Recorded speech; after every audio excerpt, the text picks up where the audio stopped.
Welcome, ladies and gentlemen, once again to Grime and Games Grimecast. A long time no talk. It's been about 2 months. It Uh, has. as always, I'm Nutchucks. And with nutchucks, we realize that the winter is long and hard and we're all gonna die. It's browbeat. Indeed. So, like I said, it's been about 2 months since the last time we've done this, and terribly sorry to all of our fans who've been watching uh, or listening, because I forget that we're on Spotify now. We have been, I've been really busy with work and life and everything, so I have not had a chance to come back and sit down and have a good topic of conversation with Brow here and record anything. With that being said, Brow, what have you been up to for about the last 2 months? I have discovered that, in fact, seasonal affect disorder is quite real, and it's one more perk that I unlocked by living long enough. So, in addition to all the struggles life has to offer, getting out of bed is now a real one. Oh shit. That's fantastic. But otherwise, when I am around, I have been improving my abilities as a cook. Apparently now I can do a steak that rivals my wife's, which is a pretty high bar to hit. Not bragging, still just developing, because we're learning here. Once I get a knack for something, watch out, but it's going to be a tough road ahead. And pursuing various series I'd like to talk to Chucks about, because normally I am not a TV/series guy, and I've had a few things that I've perused recently. We have to do a little bit of catch up. Maybe Chucks has seen them, maybe he hasn't. Well, let's And let's let's talk about what? them. What have you seen? What you just gonna leave yourself out of this? Fine. It's the browbeat hour. Fuck No, Chucks. no, We're no. That's what I'm kind of curious about. What have you seen? We'll get to me in a second. in a second. He says, "Does he not know me? This guy?" Okay. Yeah. In the time between our interim that we have not been speaking to one another, I have both had the chance to watch the Netflix live action adaptation of Cowboy Bebop, and quite recently, like 2 days ago, on the 11th of December, read the official notice that Netflix is canceling season 2 of Cowboy Bebop, the live action adaptation, off Netflix, which should indicate certain things about what I saw. But I wanted to ask Nutchucks if he had any awareness of the source material and or this new adaptation. I have watched both. The new adaptation with John Cho, uh, what is it, Makir? I can't remember the guy's name. The guy who played Jet, and Mustafa Shakir. Mustafa Shakir. Thank you. Um, and I think her name is Danielle Panea. You got it the first time. Yep. Uh, so I watched it. It is utter garbage. I do not like the adaptation that they did for this. They tried to add way too much exposition to the story by making them longer. The stories were good. They should have done their own thing with it instead of trying to be like, we're going to Yeah. take the first episode. No, they did do their own thing. Well, okay, let me. I don't I mean their own stories instead of They taking. did do their own stories. Oh, God, no. But they kept taking things from it, and it wasn't right. Like everything they did with it was just terrible. Like I couldn't stand any episode. Like all of them were too long. They added too much exposition that sometimes it had nothing to do with anything, and it just made me so infuriated watching this. And I was just like, this is utter garbage. Like it's terrible. Like no one should be forced to watch this or have to watch this anymore. It should be taken off Netflix. It was that bad to But me. it's an original. If Torchwood stays, this stays. Well, Torchwood's not bad though. I'm not really big into werewolves and vampires. Okay, do you have any more emotional pop-offs with zero specifics, just broadly speaking? Meh. Uh, God, this is the one time I think what I've seen with Netflix and their adaptations of anime shows and movies, they just need to stop because they have three more in the works, and the three that I've seen that are coming up are going to be terrible because I don't think you really can adapt them to a TV show very well, minus one. And this proves it that they have no clue what they're doing with adapting anime, and they need to stop. Just, There's a just stop. there are a couple of issues in terms of translation, and they stem from a language translation, as in not just what words are being said, but how cultures express certain things, compounded with a medium translation, going from animation to live action. That's a that's a compounded problem. It is possible, It's challenging, but it can be done. Any more gripes before I begin to dissect things? Yeah, they butchered all the characters minus Jet. That's it. They did Jet some dirty too. It's Okay, somewhat, yes. let's start with some of the fundamentals. A lot of the problems with this adaptation stem from the direction of writing, which is scripting, the spoken lines, episode structure, character motivations, and individual plot lines. One of the biggest downfalls is that the episodes of the live action Cowboy Bebop adaptation are effectively sequential. Episodes lead into each other. The original show is 26 episodes long, and they're basically 25 minutes each. The Netflix show is 10 episodes long, being 45 minutes to an hour each. The net runtime of the episodes is roughly the same, plus or minus. So the live action spends about as long being on screen as the animation does. The complexity here is that you have fewer chances to be varied.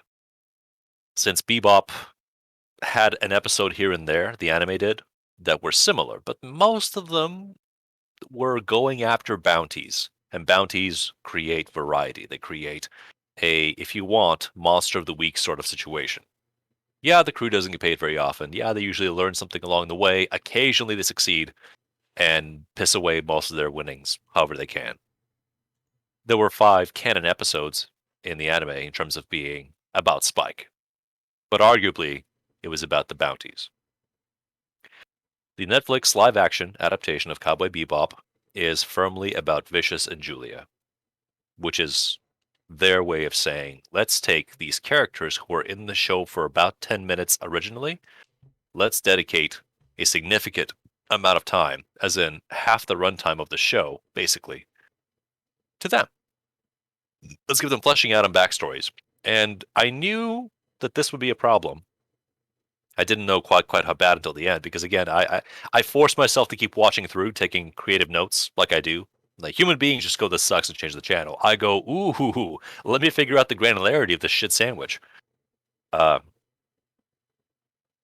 I knew the show was in trouble when Jet Black, early on, expresses that he has a daughter.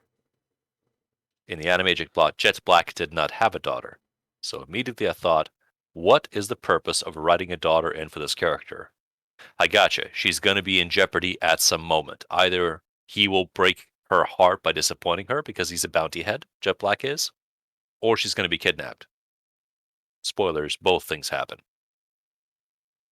But a galling element of the writers, quote, doing their own thing, going back on their previous pitch when they were advertising the show, which is a lesson, kids, don't believe advertisers. It was advertised as, we're doing our own thing. So the two flavors of doing their own thing is mixing and matching episode content in the live action show, as in slapping together 2 anime episodes, crudely, or writing original storylines. For example, the 9th episode out of 10 in Cowboy Bebop live action is a backstory episode for Spike and Vicious.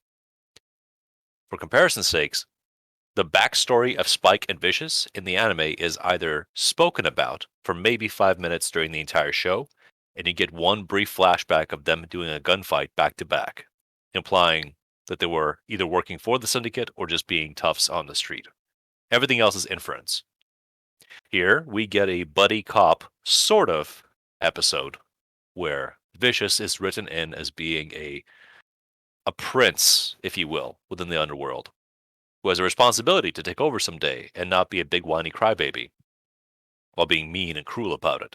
And Spike is his lifelong adopted friend who came into the family and is reliable and is brave and courageous. And by the way, has a gangland name, and his name is Fearless. This is all new for the show. Fearless. Wow, it's so cool. Vicious and Fearless, the unstoppable duo. Wait, the fuck's your name over there? Virtuous. Oh, you're doing a theme thing.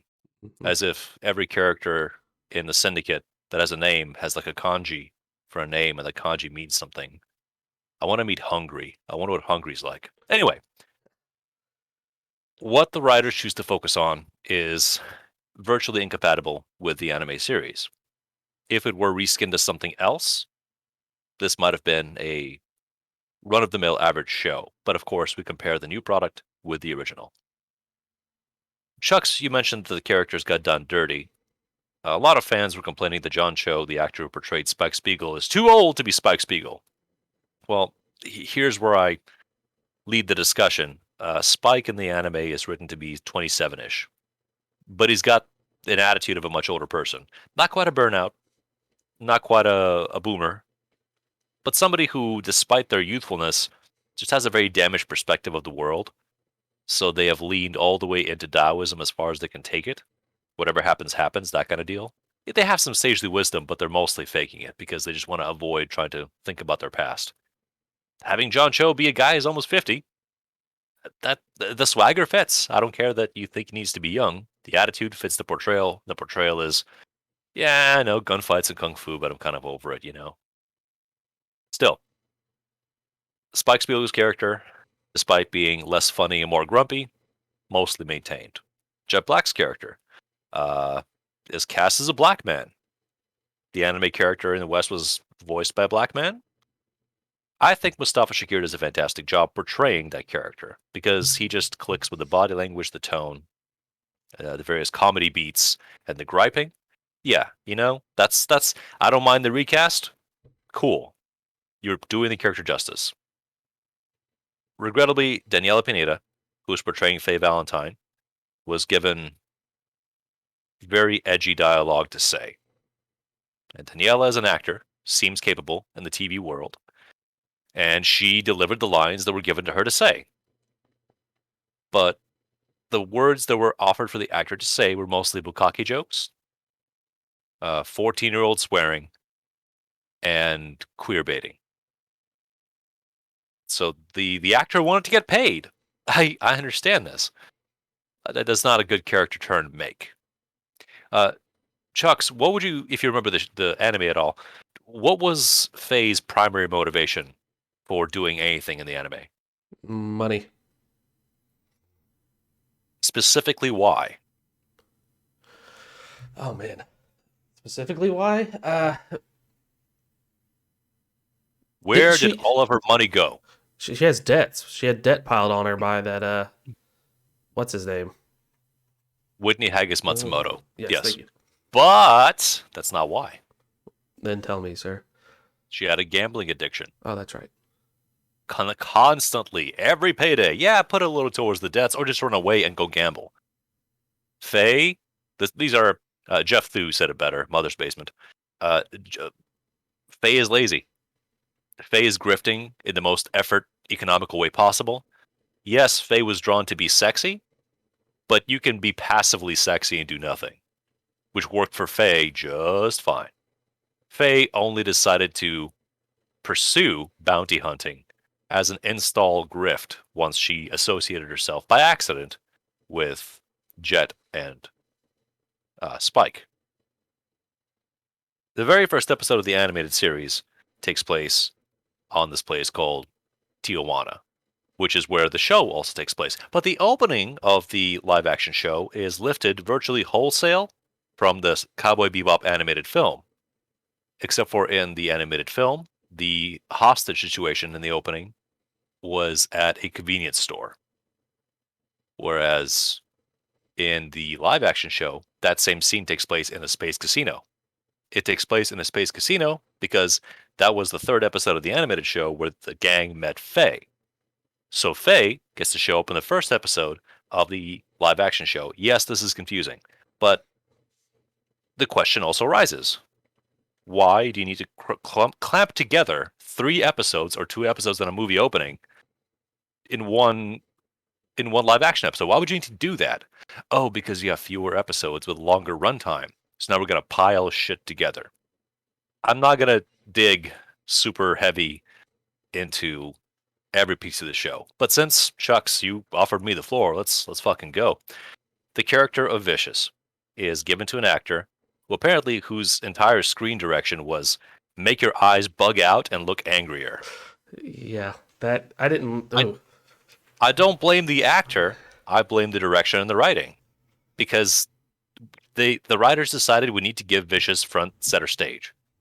As many episodes as possible, put him in there and have him do banal, mean kid shit. Bully shit.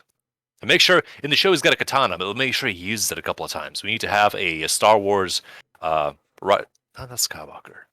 Doesn't matter. We need to have a big throne room fight for reasons.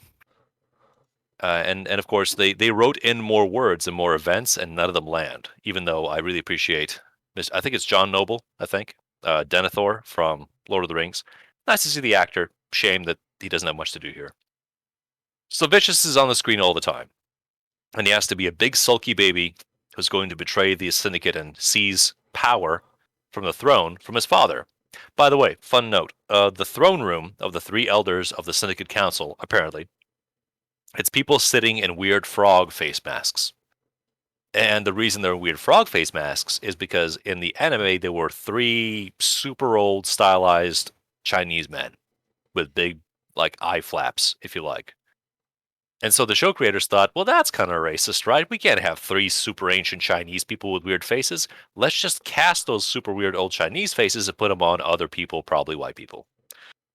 Silly choices for the sake of politics.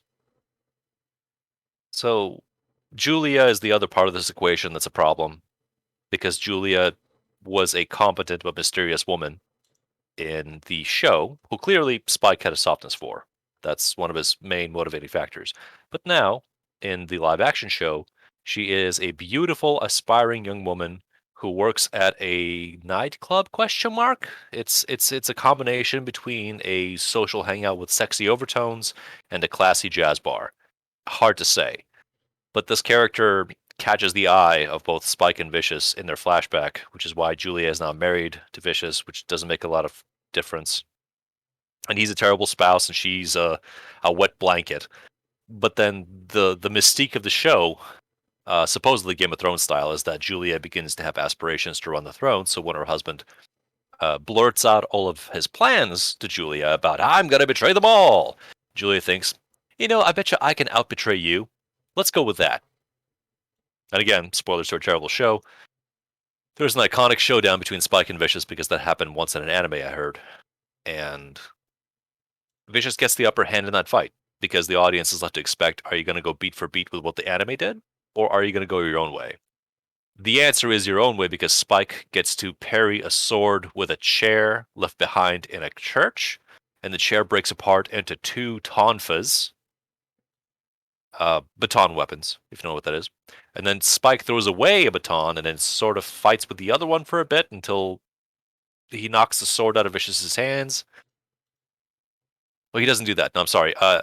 In the middle of the boys' duel, the background plot of girl power reaches its zenith, and then Julia shoots her husband, Vicious. Not fatally, just enough to take him out of the fight. Somewhere in the chest area, I don't know how that works, but there's a bullet in her husband. And then her former lover, Spike, gets to say, come away with me. And the writers, I know they felt really clever at this point. Come away with you? What about what I want? What about my dream? I can have the throne. And you can be my boy toy. Didn't say those words, but that's what she meant. And Spike tiredly says, I just want to come away with you. Let this be over. And then Julia shoots Spike, and he falls out of that church window, like in that cartoon I saw once, and survives a nebulously tall fall while thinking my whole life is over. The entire last episode sequence is an enormous downer because it feels deliberately mean. In this fight, I know we're jumping around, I know, but let me just portray this moment. In the big climax showdown, Jet's daughter gets kidnapped by the Syndicate because the whole reason for the daughter to be there is to be disappointed in her dad. And then in this world of high technology, Jet finds out about Spike's evil past as a criminal man and throws a shit fit and throws him in the trunk of his car after threatening to kill Spike. And then these dudes plan a super secret double cross where Jet will deliver Spike to Vicious to save his daughter, except, they're going to shoot their way out of the problem. And everyone in that scene on the good guy's side forgot that hollow projections exist in this world. Even though, in the middle of the show, there was a funny gag, admittedly a pretty funny gag, where Jet has to be there for his daughter's recital at her school, and he has to video call in there with a hollow projection to be part of this moment, which is really high-tech stuff, while Spike takes on like 100 mooks.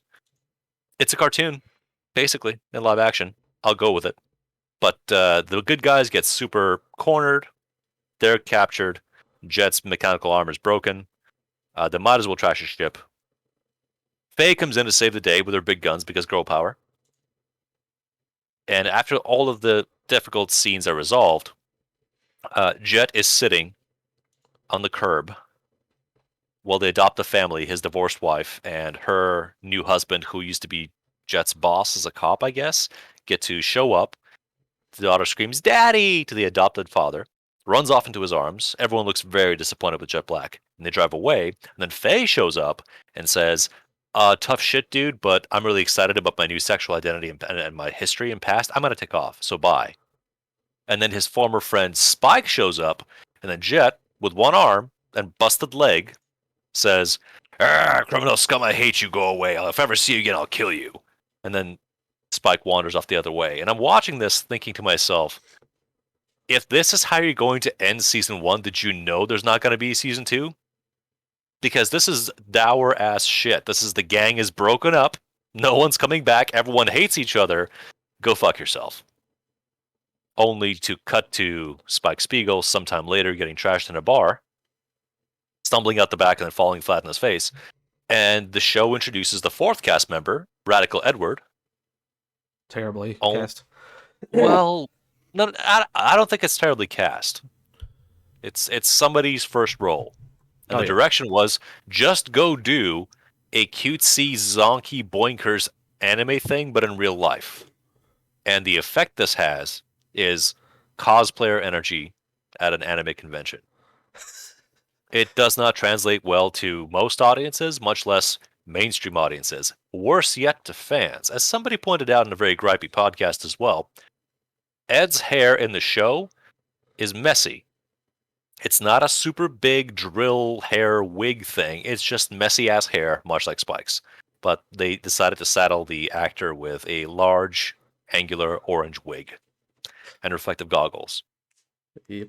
And they just told her cut loose. Go do the fake voice, Spike Spiegel kid talk thing. And on top of all of this, we haven't even discussed some of the problematic characters that they've changed. Edward's complexion in the show is noticeably darker than most of the other people. Mm-hmm. If you're gonna jet black and lean in the black part and cast a black man, if you're playing on-screen politics, why did you choose a pasty white girl to be Ed? Question mark? Why? It doesn't make a lot of sense, and it's a 30 seconds performance that sours the entire feeling because it's the character who's missing from the opening credits the entire time and the show, except for one line of dialogue reference to Ed existing, who says, "We got to go catch the villain from the movie. Come on, Spike, adventures." Never mind that Ed probably knows that Jet and Spike aren't friends, so Spike doesn't have a ship anymore. Nothing about this works logically. Oh, and also in the denouement, the conclusion of the story, Julia keeps her husband cucked and locked away in a basement, and she's going to imply that she's going to play Russian roulette with him every day until the gun goes off, because the syndicate meets in secret so she can be the speaker for the husband who is away mysteriously. It's really juvenile writing. I had a difficult time accessing it, but I didn't stop like Chuck's did it. This is bullshit. I just kept processing all the pieces that went wrong. I still don't enjoy it, but I don't trash all of it. The effort was made. I'll say it like Mr. Tex would say it. It's not a sin that the Inner Sphere made an inferior version of a popular clan battle mech. It's a sin that they tried. That's the real mistake. You even put any effort towards this. But you committed, and you came out on top, but you didn't. The actors did everything they were told to do. Chucks, I knew the show was in trouble when I was watching the opening scene, the opening sequence of the show, right? Mm-hmm. And there's a quick shot of a gun going off in profile. Remember that one? Yeah. Okay. In the anime, it's the same gun over and over, but it's a very slick animation loop, so they show it to you 3 times to show you how cool it is. But in a live-action show, it's the 3 characters' different guns that they use, and it's bang, bang, bang in sequence. You know what I noticed, Chucks? What? Jet's gun is fake because Jet's hammer never moves. It's a revolver. Spike's semi-automatic weapon fires, and the receiver moves as normal. Faye's, being similar, also moves. For Jet's gun, You just see the silhouette of the actor squeeze their hand over where the trigger is, and the gun doesn't tremble, doesn't buck, the hammer does not move because it's a fake revolver. That is the tiniest sign of disaster in this whole thing. I wasn't sure it was real. I watched it a couple of times. That's a fake gun. Oh dear God, I haven't noticed that. Oh So shit. let's talk about the bullshit here. As we already have been, but again, you're on this train. Here we go. Yep. There's a character in both the anime and the live action show called Gren. Oh God, what they did to him was terrible. Well, here, what they did to Pierrot Le Fou was terrible What they did to because oh yeah. Pierrot Le Fou, different character, featured in one episode of Cowboy Bebop, the anime, as in live action, featured once. In the anime, Spike and Pierrot crossed paths by complete accident. They weren't really supposed to meet each other, but Spike was in the area where Pierrot was working that night, and the work was offing syndicate thugs. Indiscriminately, just offing criminals and or armed personnel. Because Pierrot is a product of a military grade super soldier concern. And while they managed to train the guy in all kinds of weapons and implement technology that featured bullet repelling shields, which was pretty cool, and anti-gravity, floating fat man, his mind receded through the treatments, and the psyche break made him into an angry baby with lethal abilities. So the terror of the episode is Pierrot and Spike cross paths, they see each other, they do a brief fight, Spike gets his ass kicked, and Pierrot would have killed him if it weren't for his fear of cats, for convenience's sake. And, I mean, Spike's a loose end now, so Pierrot will keep coming after him. Spike knows he might die, but Spike is very, very zen about it, / Taoist, and he goes off to take a fight that he shouldn't. And again, squeaks by on a technicality. But no, the live action show is not confident enough that you'll understand this, so we are going to reference something like the War on Titan, which we won't actually talk about, and Vicious will break Pierrot free from containment, and Pierrot is now hooked on Red Eye, which is a drug that was in the show and is barely referenced in the anime and barely referenced in the Netflix show. So the deal is go kill Spike Spiegel and I will give you all of the drugs. Okay, flimsy premise, but it could be run with. The problem is, one of Pierrot's signature visual traits is that at some point along his psychotic journey in the anime, he decided he would want it to be a Victorian fatman. So he's got a frock, ruches, a top hat, and a fully automatic cane gun. Because it's the future, so fuck you. Walking cane, gun, it's awesome. In the live action show, he scrounges together a trench coat and some weaponry of decent quality. There's grenade launchers and rifles and a machine gun. It's cool stuff. And they have a low-budget showdown in the alleyway where Spike and the gang are there, but they're outclassed, so they have to do a dumpster trick where they have to cross a burning car using a dumpster lid. It's sort of clever. It's low budget. There's also a shadow kick combo on the wall of a building because we can't film our actors doing actual zero gravity flips because that would look silly. So let's have their shadows do it instead.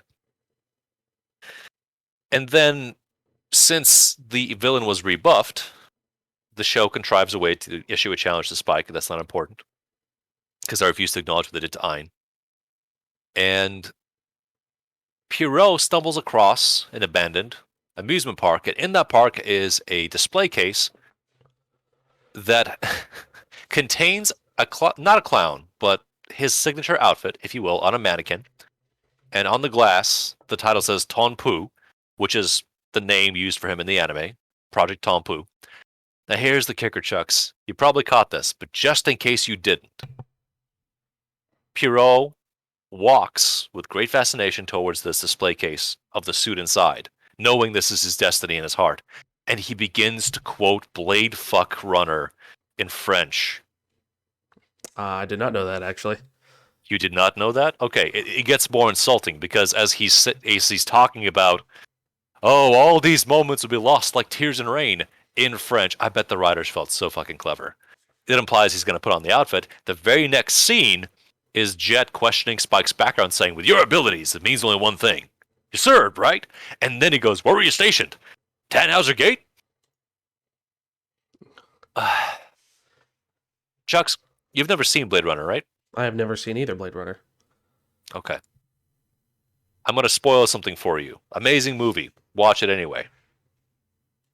Two different characters in the live-action Cowboy Bebop show said, all these moments will be lost like tears in rain. And the other one said, oh yeah, where were you stationed? Wings off the wings of Orion? Tannhauser Gate? Do you remember the actor Rutger Hauer? Yes. Okay. Rutger Hauer in Blade Runner is the leader of a group of replicants who have fled their agreed confinement, their assignment, back to Earth to seek out what's happening to them, their whole nature, and how long they have left to live. Because replicants are not self-aware enough to understand that they have finite lifespans. But Rutger Hauer's character is a combat model, because people have to fight each other, but why not just send fake people, with a very high degree of intellect.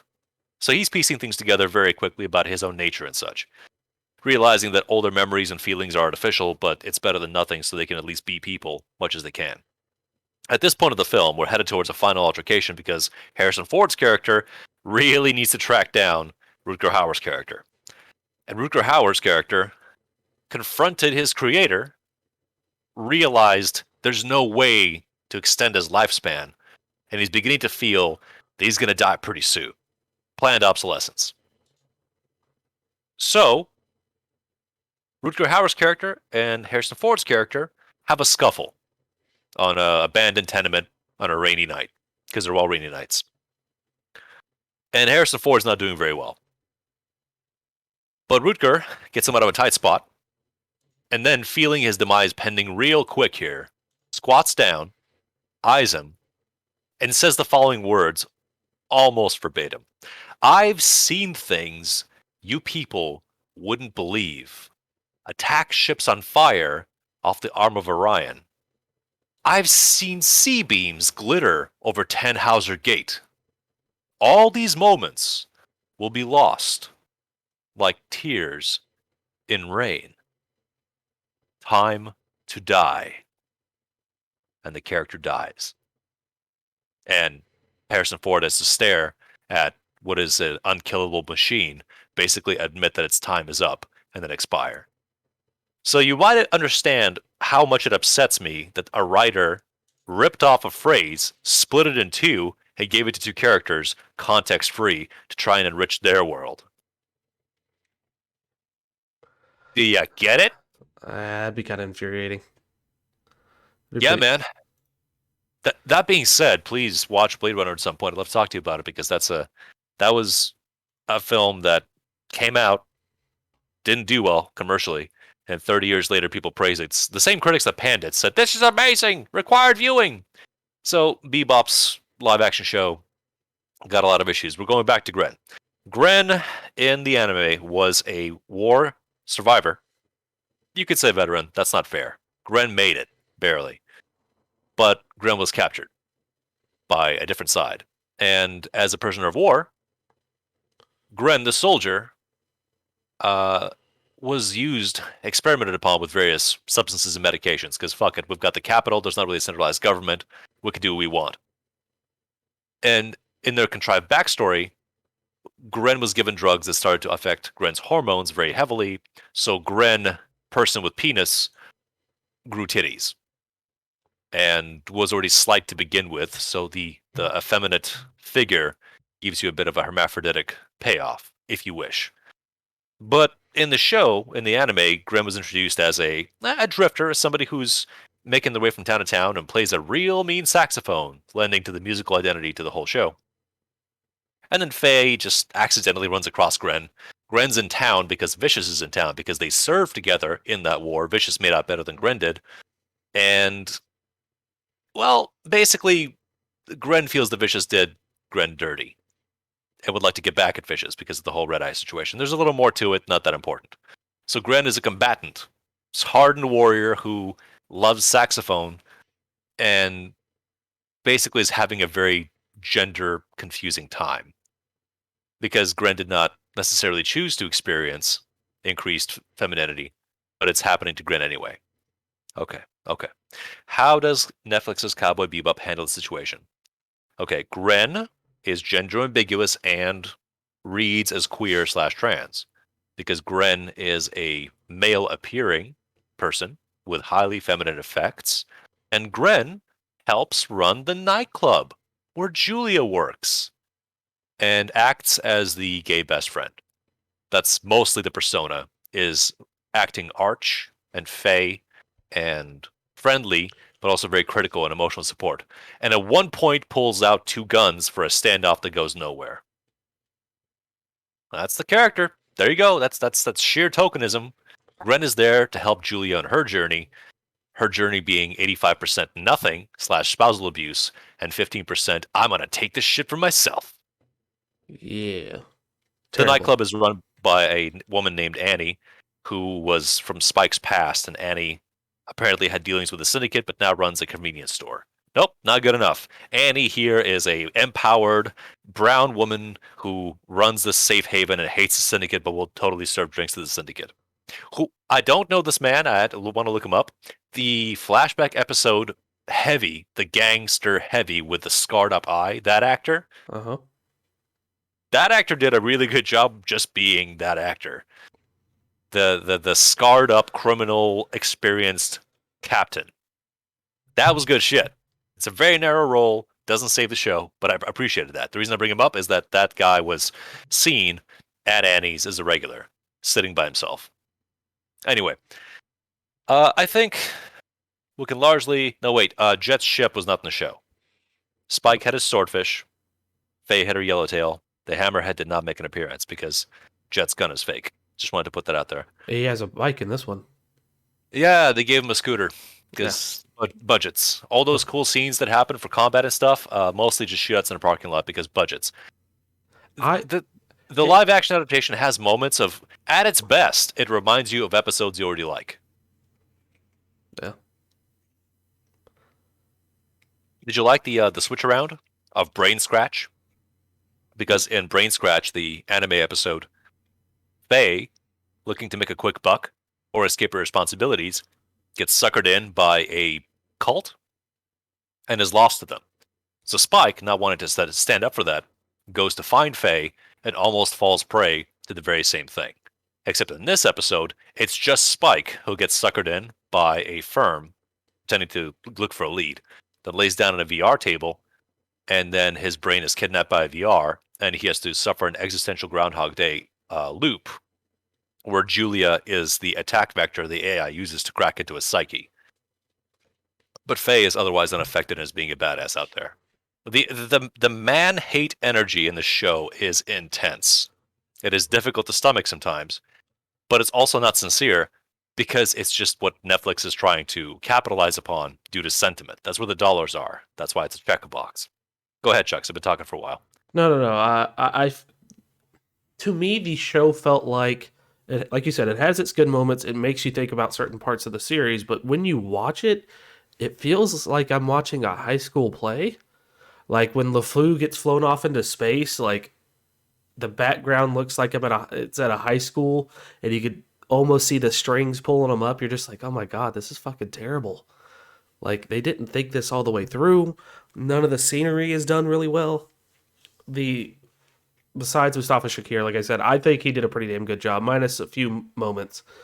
Everyone else, all their characters to me were just played terribly. Like you said, Gren was shafted in this. Hey, do you know the character's name is Gren? Huh? Do you know why the character is named Gren? No. Grendel. Huh. Do you remember what Grendel is portrayed to be? In Beowulf? Yeah. A giant, scaly monster that eats people.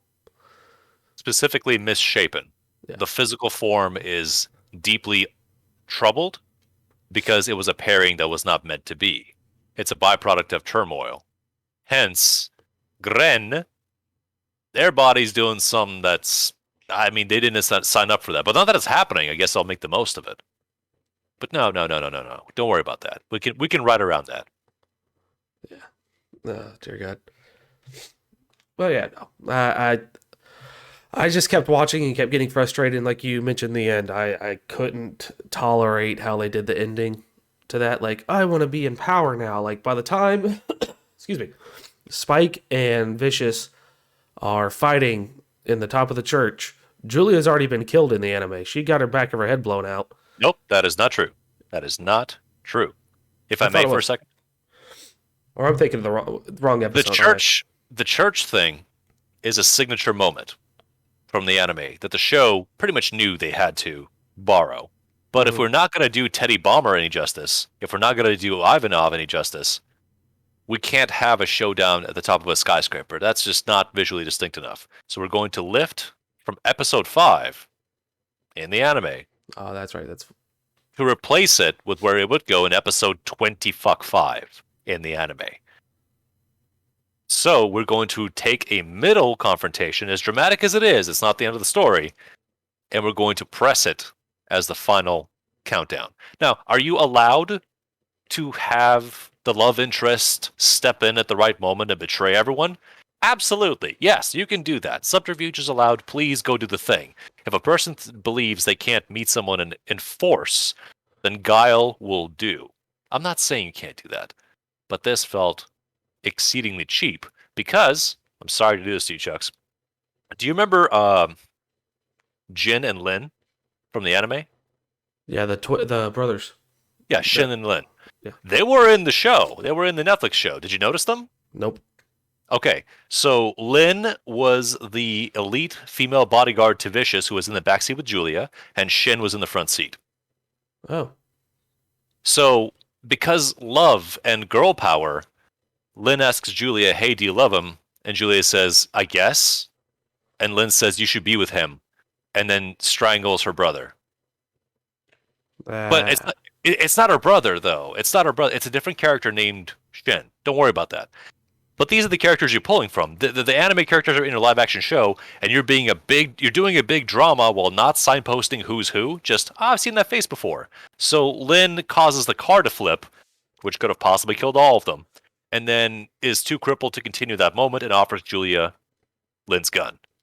So then Julia can run off on foot to wherever the fuck the church is to step in and shoot Vicious during the firefight because that's novel. That's original content. That's the writers being brave and different. Are you more upset yet?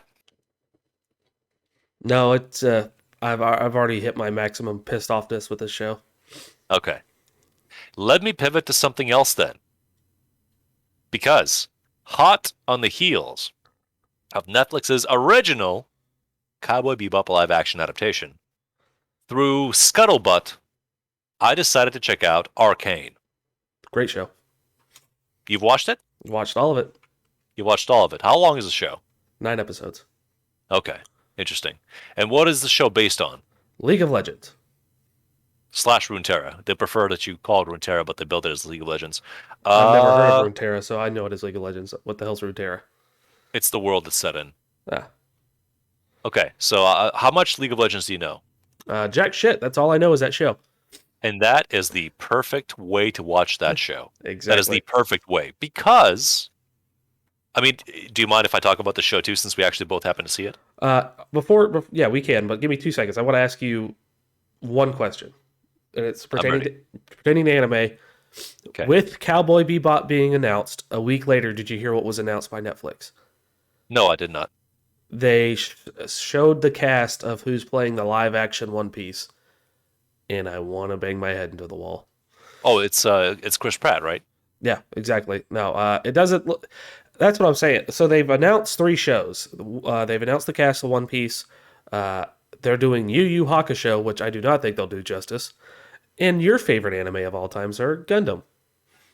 Which one? Their live action Gundam. I think they could pull that Like, off because you Mobile could just Suit Gundam UC? don't know. They just said Gundam. It's just Mobile Suit Gundam is what all they announced. So they could do their own story with Gundam because it's a big universe, and I get it. You can make your own story that way. But with Yu Yu Hakusho, One Piece, and Cowboy Bebop, you already have a set world and set characters. With this, with Gundam, you could kind of just insert your own characters and make your own story slightly.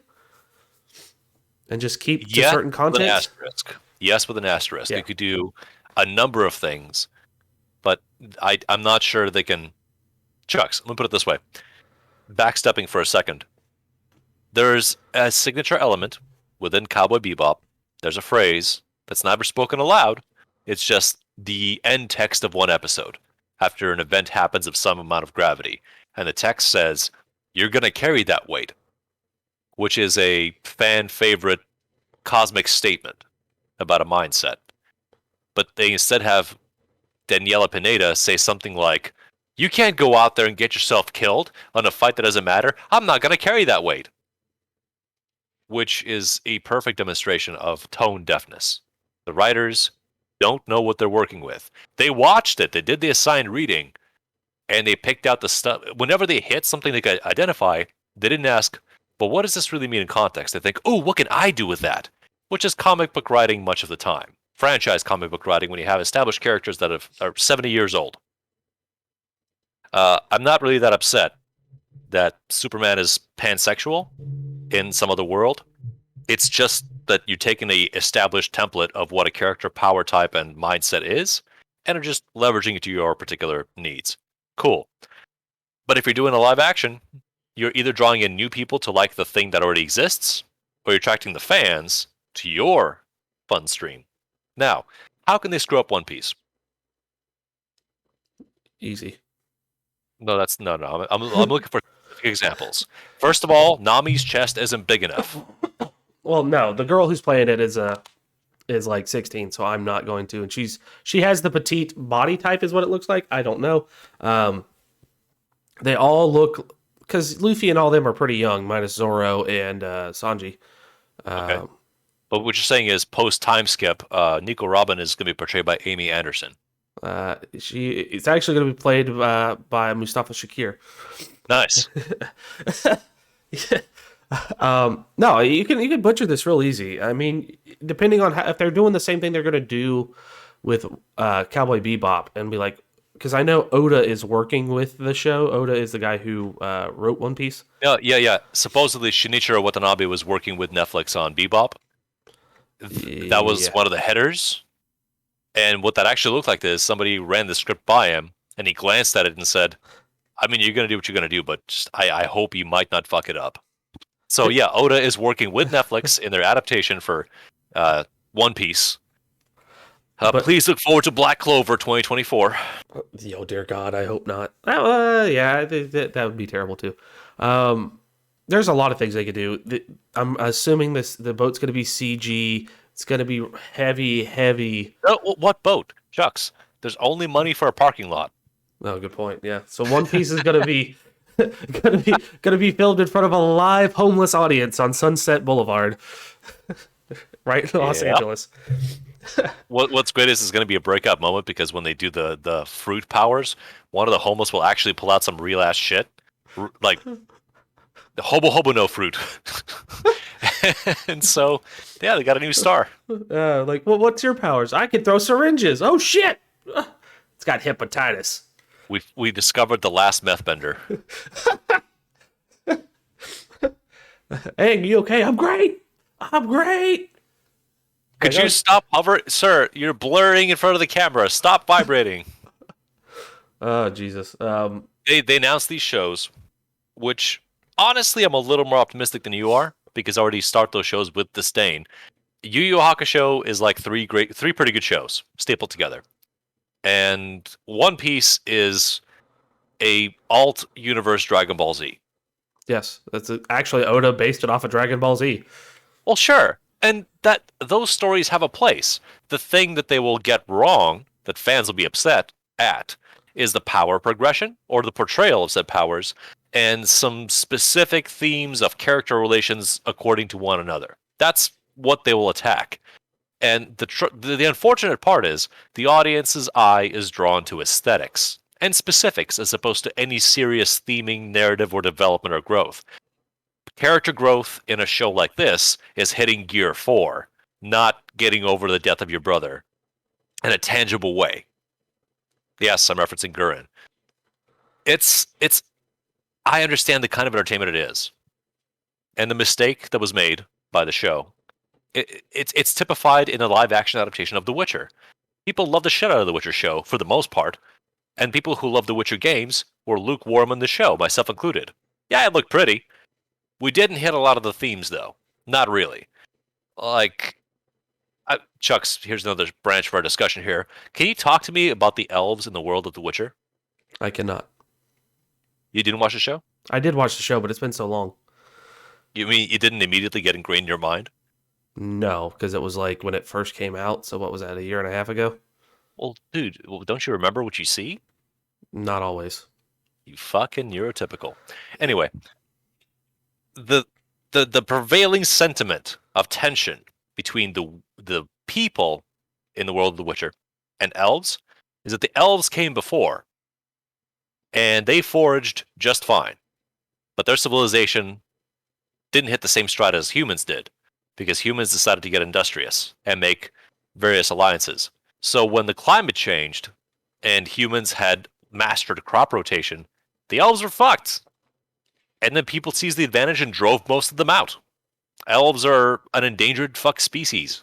Yes, there are other planes and places they can go, but not all elves have the same sort of access, and those planes might have a fuck off spaces full sort of attitude. So the elves that are left in the common human lands are basically thieves, scavengers, guerrillas, and occasional travelers.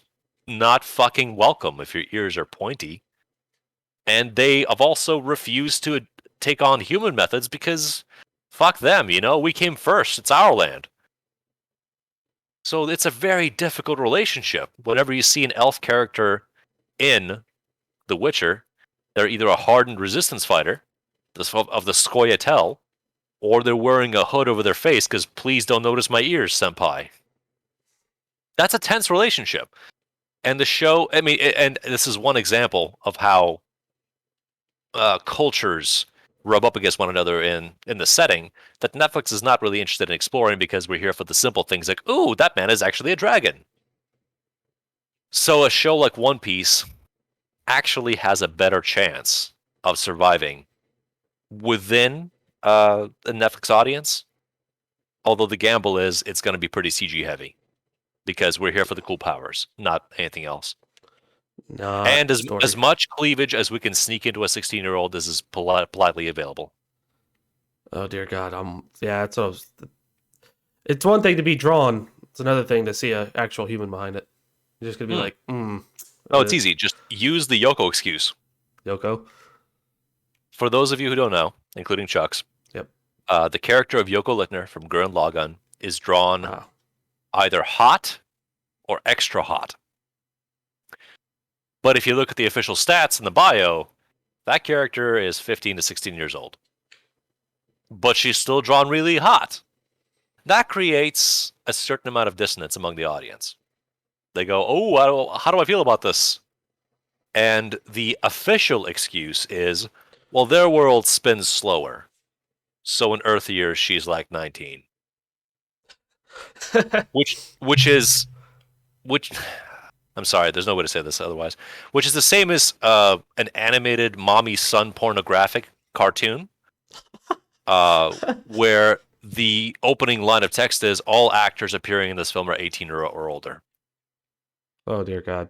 So it's an 18-year-old, 6-year-old, or whatever the fuck. Oh, I'm being like broad here, but this is the sort of mental gymnastics that you have to go through when your eyes and electrochemistry go, oh shit, I'd fuck that. And then your other parts, like your logic and rhetoric, say, legally speaking, you cannot be witnessed expressing those things or you're going into trouble. Okay. What legalese do I need to say to make it okay? Say this. Okay, I said that. Good. Please proceed to touch your genitals and excitement at what you just saw. Oh, dear God. And I'm trying not to be gross here. No, I got you. I get what you're getting at. And I don't know. I don't think they're going to do it justice. I don't. These anthropomorphic, super sexy cartoon foxes are 18 or older. What the fuck are you talking about? B-stars. Like what? Actually, physically shook with that one. The hell am I watching? All right, are you ready to talk about Arcane? Oh yeah, let's go ahead. I got the giggles out of me with that one. Okay. Gurren Lagann will come back up again in the analysis of Arcane. I think that the writers of Arcane fucking tricked Netflix. By tricked, what I mean to say is Netflix offered them a check-a-box menu of representation and tokenism that they are putting in their shows, and the writers said, yeah, we'll have all of that in there, because all of that is in there. Queer relationships? Yes, kind of. Strong-ass women? Yes, kind of. Trendy haircuts? We got those, absolutely. Men suck? Well, yeah, yes, but they're not completely incompetent.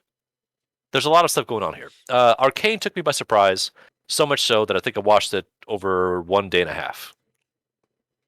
What I did expect, absolutely, was the strong visual presentation of a Dishonored / Valkyria Chronicles watercolor by way of CG rendering models.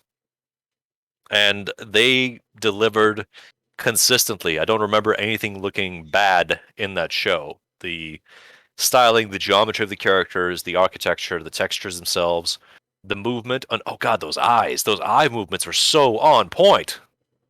I had a good time with a visual feast of the show. But did you know, Chucks, that Arcane Season 1 took 6 years to make? I did not. Yeah. Oh. So it was well received, and the people are saying Season 2! I'm worried. I fear this is going to be a One Punch Man Season 1 situation, where whatever follows the first offering just can't sustain this level of quality. What we have here is a 9-episode show that structurally is an inverse Gurren, because in Gurren Lagann, the first 2/3 of the show are the foundational story of this world and these characters, and the last third is a time skip and an acceleration. Whereas in Arcane, League of Legends, the first 3 episodes are the seeds of what we can see for the rest of our time with this world. Then the time skip occurs for the next 6 episodes. And the quality of the writing, the best way I can say this is that the show is mostly tropes. It's mostly tropes. You've seen all of this shit before, most likely. And that doesn't prevent any of it from feeling satisfying, because you react to it. If you're rolling your eyes, you're probably meant to. If you're biting your nails, you're probably meant to. If you think, oh shit, I know what's coming up, you're probably meant to. When you're surprised, guess what? Calculated. This is not sophisticated storytelling. Although, I will say, at one point, I paused what I was watching. I turned to my wife, and I said, could they be that clever? It was around episode 6, actually. She said, what are you talking about? I said, well, hex tech. Hex, like hexagon, like there's 6 sides. Yeah. And we're following about 6 plot lines at the same time. Yeah. And the main character, Violet, has a tattoo on her cheek. Vi for short. Yeah. Well, Vi is 6 in Latin. Could they actually be that fucking clever? You probably didn't notice. You probably didn't notice, Chucks, but yes, the answer is they are that clever. I didn't notice, but yes. It's not just cleverness, it's a visual feast. So show's good.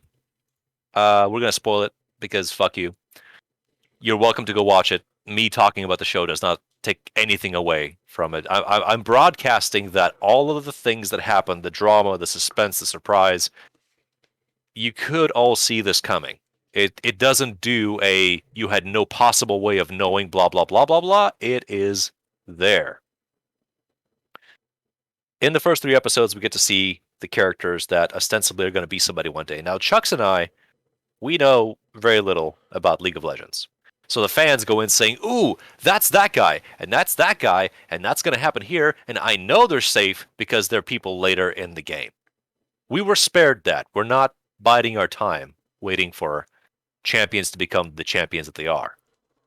We're watching a story that's told to us. We have economic disparity. That there's a very progressive city with big old towers.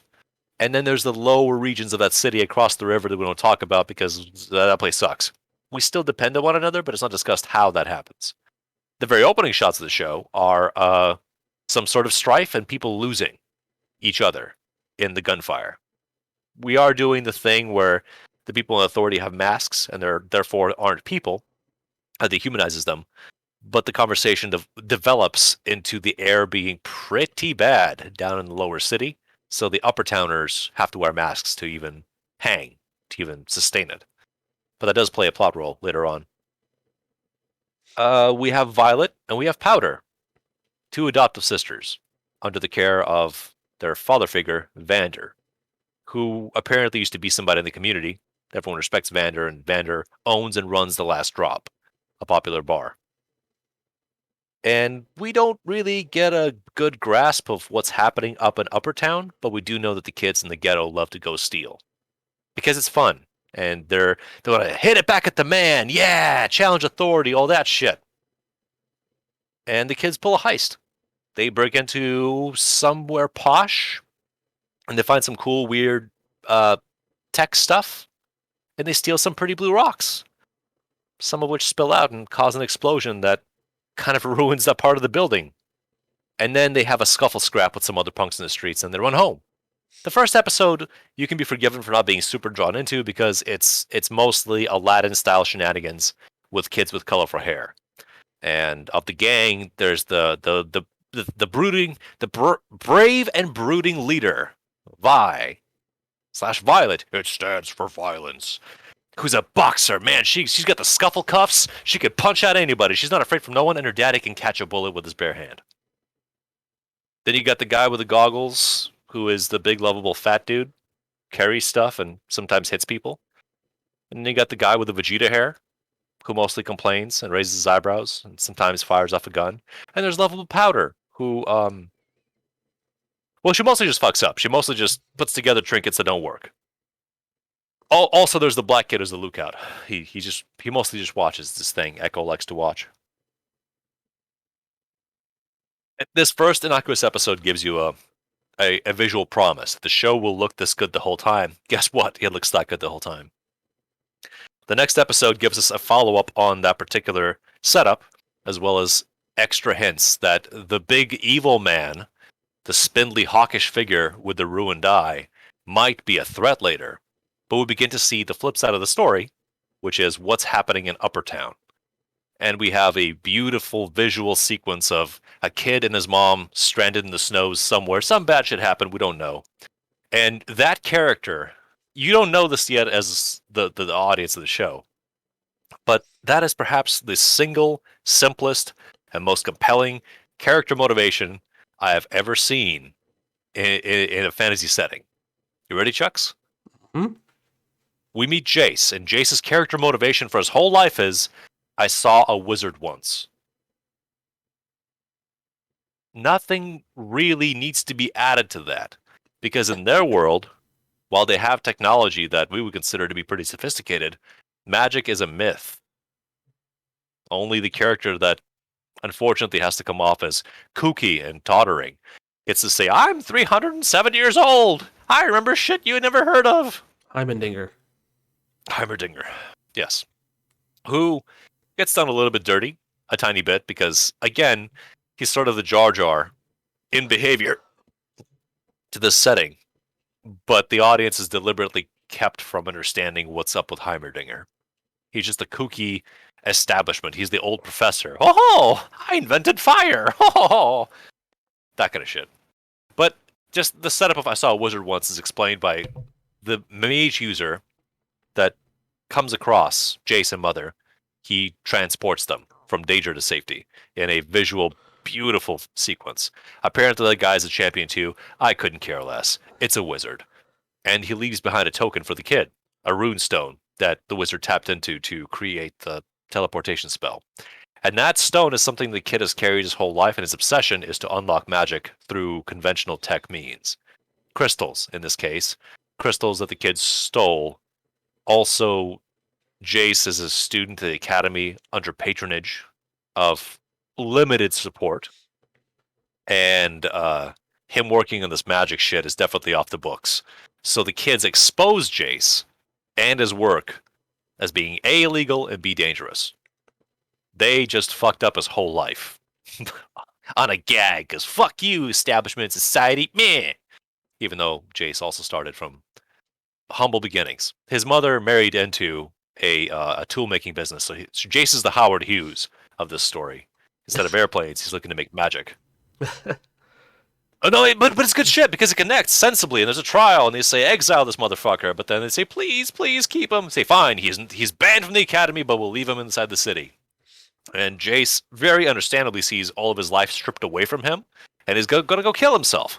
But in the meantime, the patron who's sustained Jace in the academy, Heimerdinger, has an assistant, Victor, who's sickly. We'll probably talk about him later, who looks into the stuff that Jace is going after. And he sees Heimerdinger saying, no, not allowed, destroy all this. And the assistant is a very, very smart kid himself.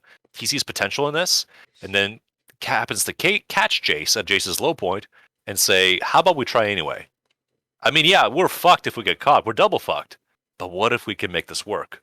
Spoiler, they do get to make it work under some adversity and circumstances, but not without having to make promises to people that will pressure them into channeling their developments in a new direction. Because the question is, what is even the point of trying to get a crystal to do a cool thing? And the answer is solving an energy crisis. How fictional. We don't have that today, right? Right. At the same time, there's tension between, what are they called? The defenders, the protectors, the ACABs. It's one of those. Well, for which one? The Enforcers is the word. Yeah. Yeah, you're talking about the police force, the enforcers? Mm-hmm. It's a complicated story, but of course the show likes to skim it with pretty easy beats. Because all the all the masked enforcers are big, strong, tough boys with square shoulders and bigger jaws poking out from under their masks. Chads, basically. And they're brutish, and they trample over the people in the low town. Of course, the people down below in the lanes never resist the urge to throw a bottle or a brick at the enforcers, so that's weird. It seems like one informs the other. Anyway, Vander is being pressured to give up the names of whoever did the big explosion upstairs. And Vander doesn't want to do that on principle, also because it's, his kids. And so we get the duality between the cities, duality between the role and humanity, and now we get extra emphasis on Silco, who is my favorite character of this show, who is the current opposite of Vander. They share a past, they stand on very different edges of a cliff. And Silco is now making deals with the enforcers, just like Vander is, but it's frowned upon. But Silco is tempting a younger constable into taking a bribe and delivering evidence of who the culprits are and where they're hiding to hurt Vander and advance Silco. It gets confusing with the names, but Silco is very much a product of his environment and is willing to do pretty much anything to accomplish his goals. And his goals seem evil for TV's sake, except for they're deeply nationalist because Silco remembers what was lost the last time power changed hands between societies, because the lower lanes, while mostly a mineral extraction operation, because the shiny buildings need the deep dark shit from underneath the earth, it wasn't always this bad. It just got worse because of, Chucks, you know this very well. Somebody got the mineral rights and someone got shot in the head, didn't they? They did indeed. And I mean, I'm being very detailed in this setup, but the reason is I want to show you the progression of what we're shown in the first 40 minutes of our time in this world, then the next 40 minutes in our time in this world, and the last 40 minutes, which is someone's got to give it up to the cops, because if they don't, the cops are coming in force, and they're just probably going to clean out those ghettos with some shotgun shells. Banner doesn't want to do that. The senior constable doesn't want to do that. They want some. The council is demanding a sacrificial lamb. Who's it going to be? Our brave girl Vi says, "I'm gonna do it. I volunteer as tribute." And our adoptive dad says, "You got heart, kid," and then locks her in a cellar because he's gonna turn himself in because it's the least bad thing they can do. Enter Shimmer. What is Shimmer? Well, up top they got blue crystals. Down here they got pink water. Pink water has been developed to, I don't want to say crack cocaine, but let's go with that. Excite the populace with specific targeting vectors to be all you can be, one blitz at a time. Silco effectively unleashes a super thug, which kills important people on both sides. creating a greater powder keg situation. And kidnaps Vander because Silco and Vander, episode 3 is very much Silco's intro. You get to understand more of the man. Violet is aware that this is a big problem for her, and she wants to go rescue Dad, takes two of her friends and tells Powder, stay behind because I can't lose you. But she does this in the wake of understanding that her father might be dead. So Powder is very upset. And Powder is tired of being overhearing and being told that she's a complete fuck up. So she gets it in her head that she can really make this work. She's got an idea. She can help her friends. Also, I need to point this out. Episode 1, Powder tries to contribute, and she fails. Episode 2, Powder is shown to be competent, but she tries to do another thing, and it fails. I wonder what's going to happen in episode 3.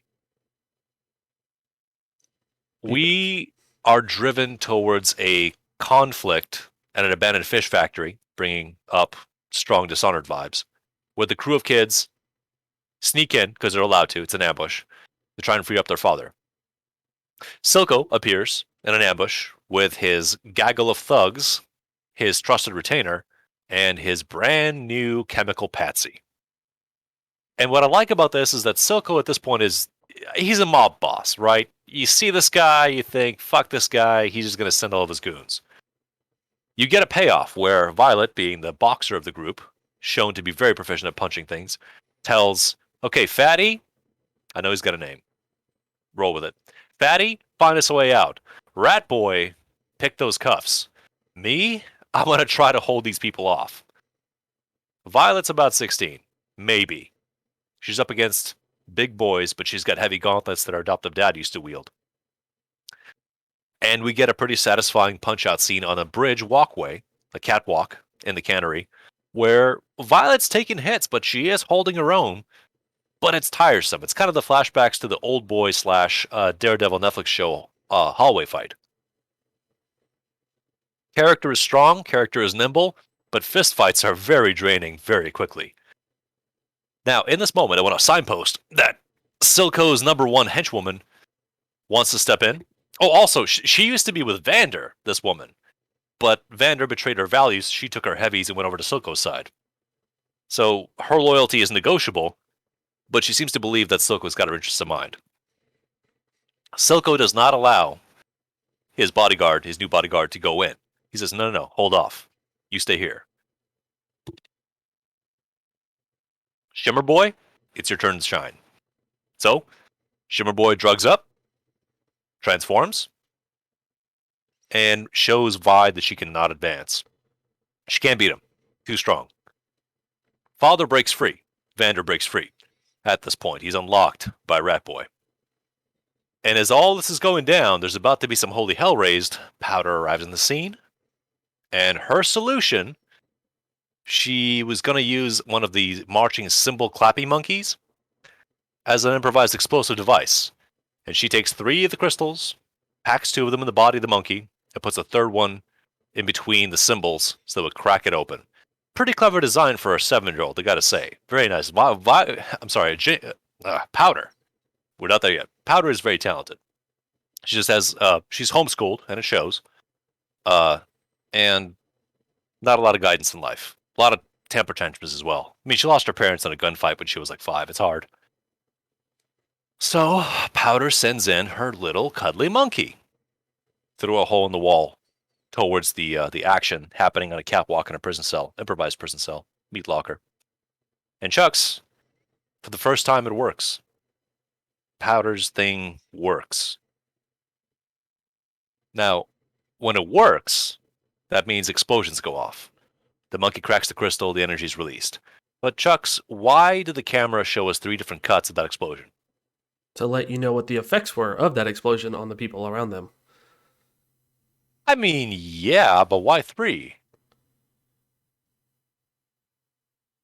I don't know. Because she loaded 3 crystals inside the monkey. Oh. Hey, Chucks, what episode is this? 3. Uh-huh. Uh-huh. Yeah, you getting it now, huh? These people are fucking clever. So, catastrophic explosion. big bad shit goes off. In the resulting aftermath, Silco's bodyguard loses an arm, and Violet loses 2 friends. They die in the rubble. Powder's unaware because the blast throws her clear into the river. But Violet is now buried under some rubble, realizing how bad it is, and she's watching her adoptive father bring himself to his feet as hard as he can because the danger hasn't passed yet, and very angrily stomp off to face his superior opponent, the chemically addled henchman. And it's a very tense, charged situation because you're not sure who's going to be stronger. And the fight does see Vander get tossed off the ledge after being stabbed by Silco in the back, echoing back their past. But Vander does land into a bunch of broken glass, which does help break the fall. And some of that glass is tied to pink water. And it keeps getting worse. It keeps getting more tense and charged. We don't know what's going to happen. Vander gets in between. The goon is going to attack his adopted daughter, but now he's kind of transformified. And his old heart can't take the meth the way it used to. So in a last desperate effort, he saves his pink-haired daughter, chucks himself out of the building, utters a few passing words, and expires. Violet, very understandably, is in a state of shock. She's next to a burning building. Her dad's dead, her friends are dead, and Powder comes around the corner saying, I did it, it worked, did you see it work? Very tense words are exchanged because both of the characters looking at each other are at a critical stress point in their lives. Whatever family they had before, that's gone now. And Violet, in a tantrum, abandons Powder because guess what? Powder killed her family, directly and indirectly. And Powder is left on her own, screaming and bawling her eyes out because it hasn't settled in yet. We're still at shock, but boy does it hurt. And around comes the Silco mob. Limping, certainly, but they're up. And now Silco has a decision to make. He knows that this girl is Vander's flock. He knows that this blue-haired child could be somebody one day because Vander raised up tough and stiff-minded people who believe certain things. That if this girl is going to get in the way of his plans, he's got to put her down right here, right now. But instead, he tries to engage her and ask her what's happening. And Powder breaks down, leaps into Silco's arms, distraught, looking for any kind of comfort, not to be abandoned again, and says she has no family. And in a very curiously crafted response, Silco puts his arms around her and says, we'll show them. We'll show them all. And you're left to wonder whether he's being cynical or true as the music picks up and the moment is resolved in a way that has me sobbing pretty much every time I see it, because all of these tricks and tropes and turns are familiar to me, but they're sequenced and pitched so well that they work. This is when you have a pair of shoes you recognize, but they're worn in just right. And yes, I did spend a lot of time just audibly describing the episodes, but this 3-episode proving ground is pretty much the indicator. Are you here to watch the show? Are you here to pursue the story they've written? Or are you just waiting for the part where Jace gets a big dumb blue hammer? Because if you're in the latter crowd, I feel sorry. You are missing out on so much here in terms of accessible but intricately crafted pulpy writing, if that makes sense. When you hit that point, Chucks, what were some of your thoughts and feelings?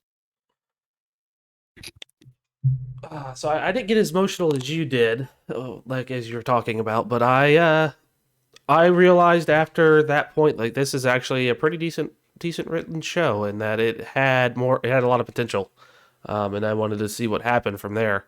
It I figured something bad was going to happen because I found out about the show because a buddy of mine, I was hanging out with him and he was watching it, and he was on episode 6. And I saw that episode and I'm like, well, I might as well go home and watch this and figure out what's going on. And because later on her name is Jinx and not Powder. And I was like, okay, I wonder what happened. And so I started watching. I'm like, even though I know what's going to happen, this is still really well written enough for me to be kept entertained the whole time. And so with the way the character arcs are developing, I would like to see what they do with season 2 with all the characters. Um, I can't remember what they're supposed to be bringing back. Oh, God damn it, what's his name? What does he do?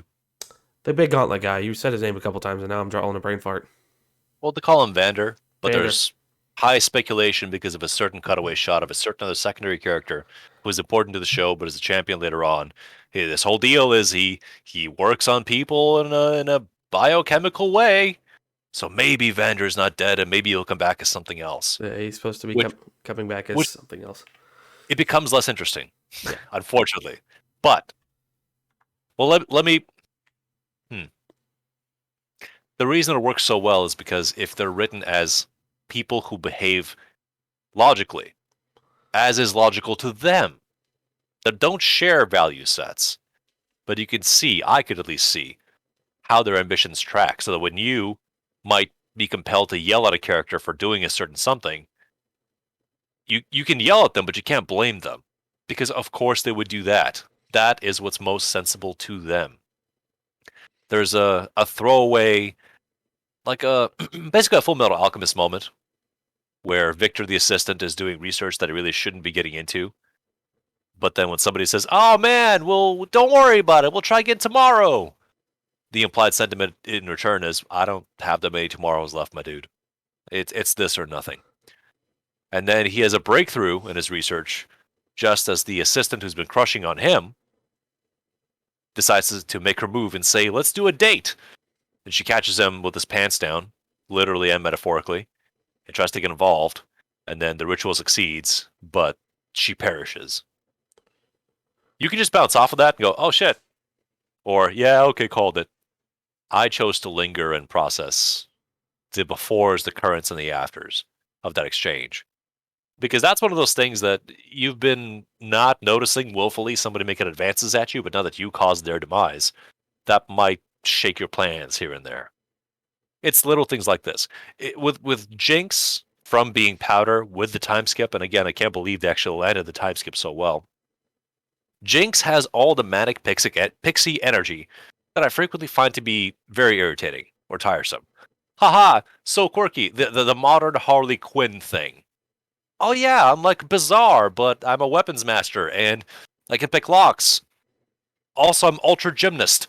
But I'm clearly insane, but I have the script right here in my hand.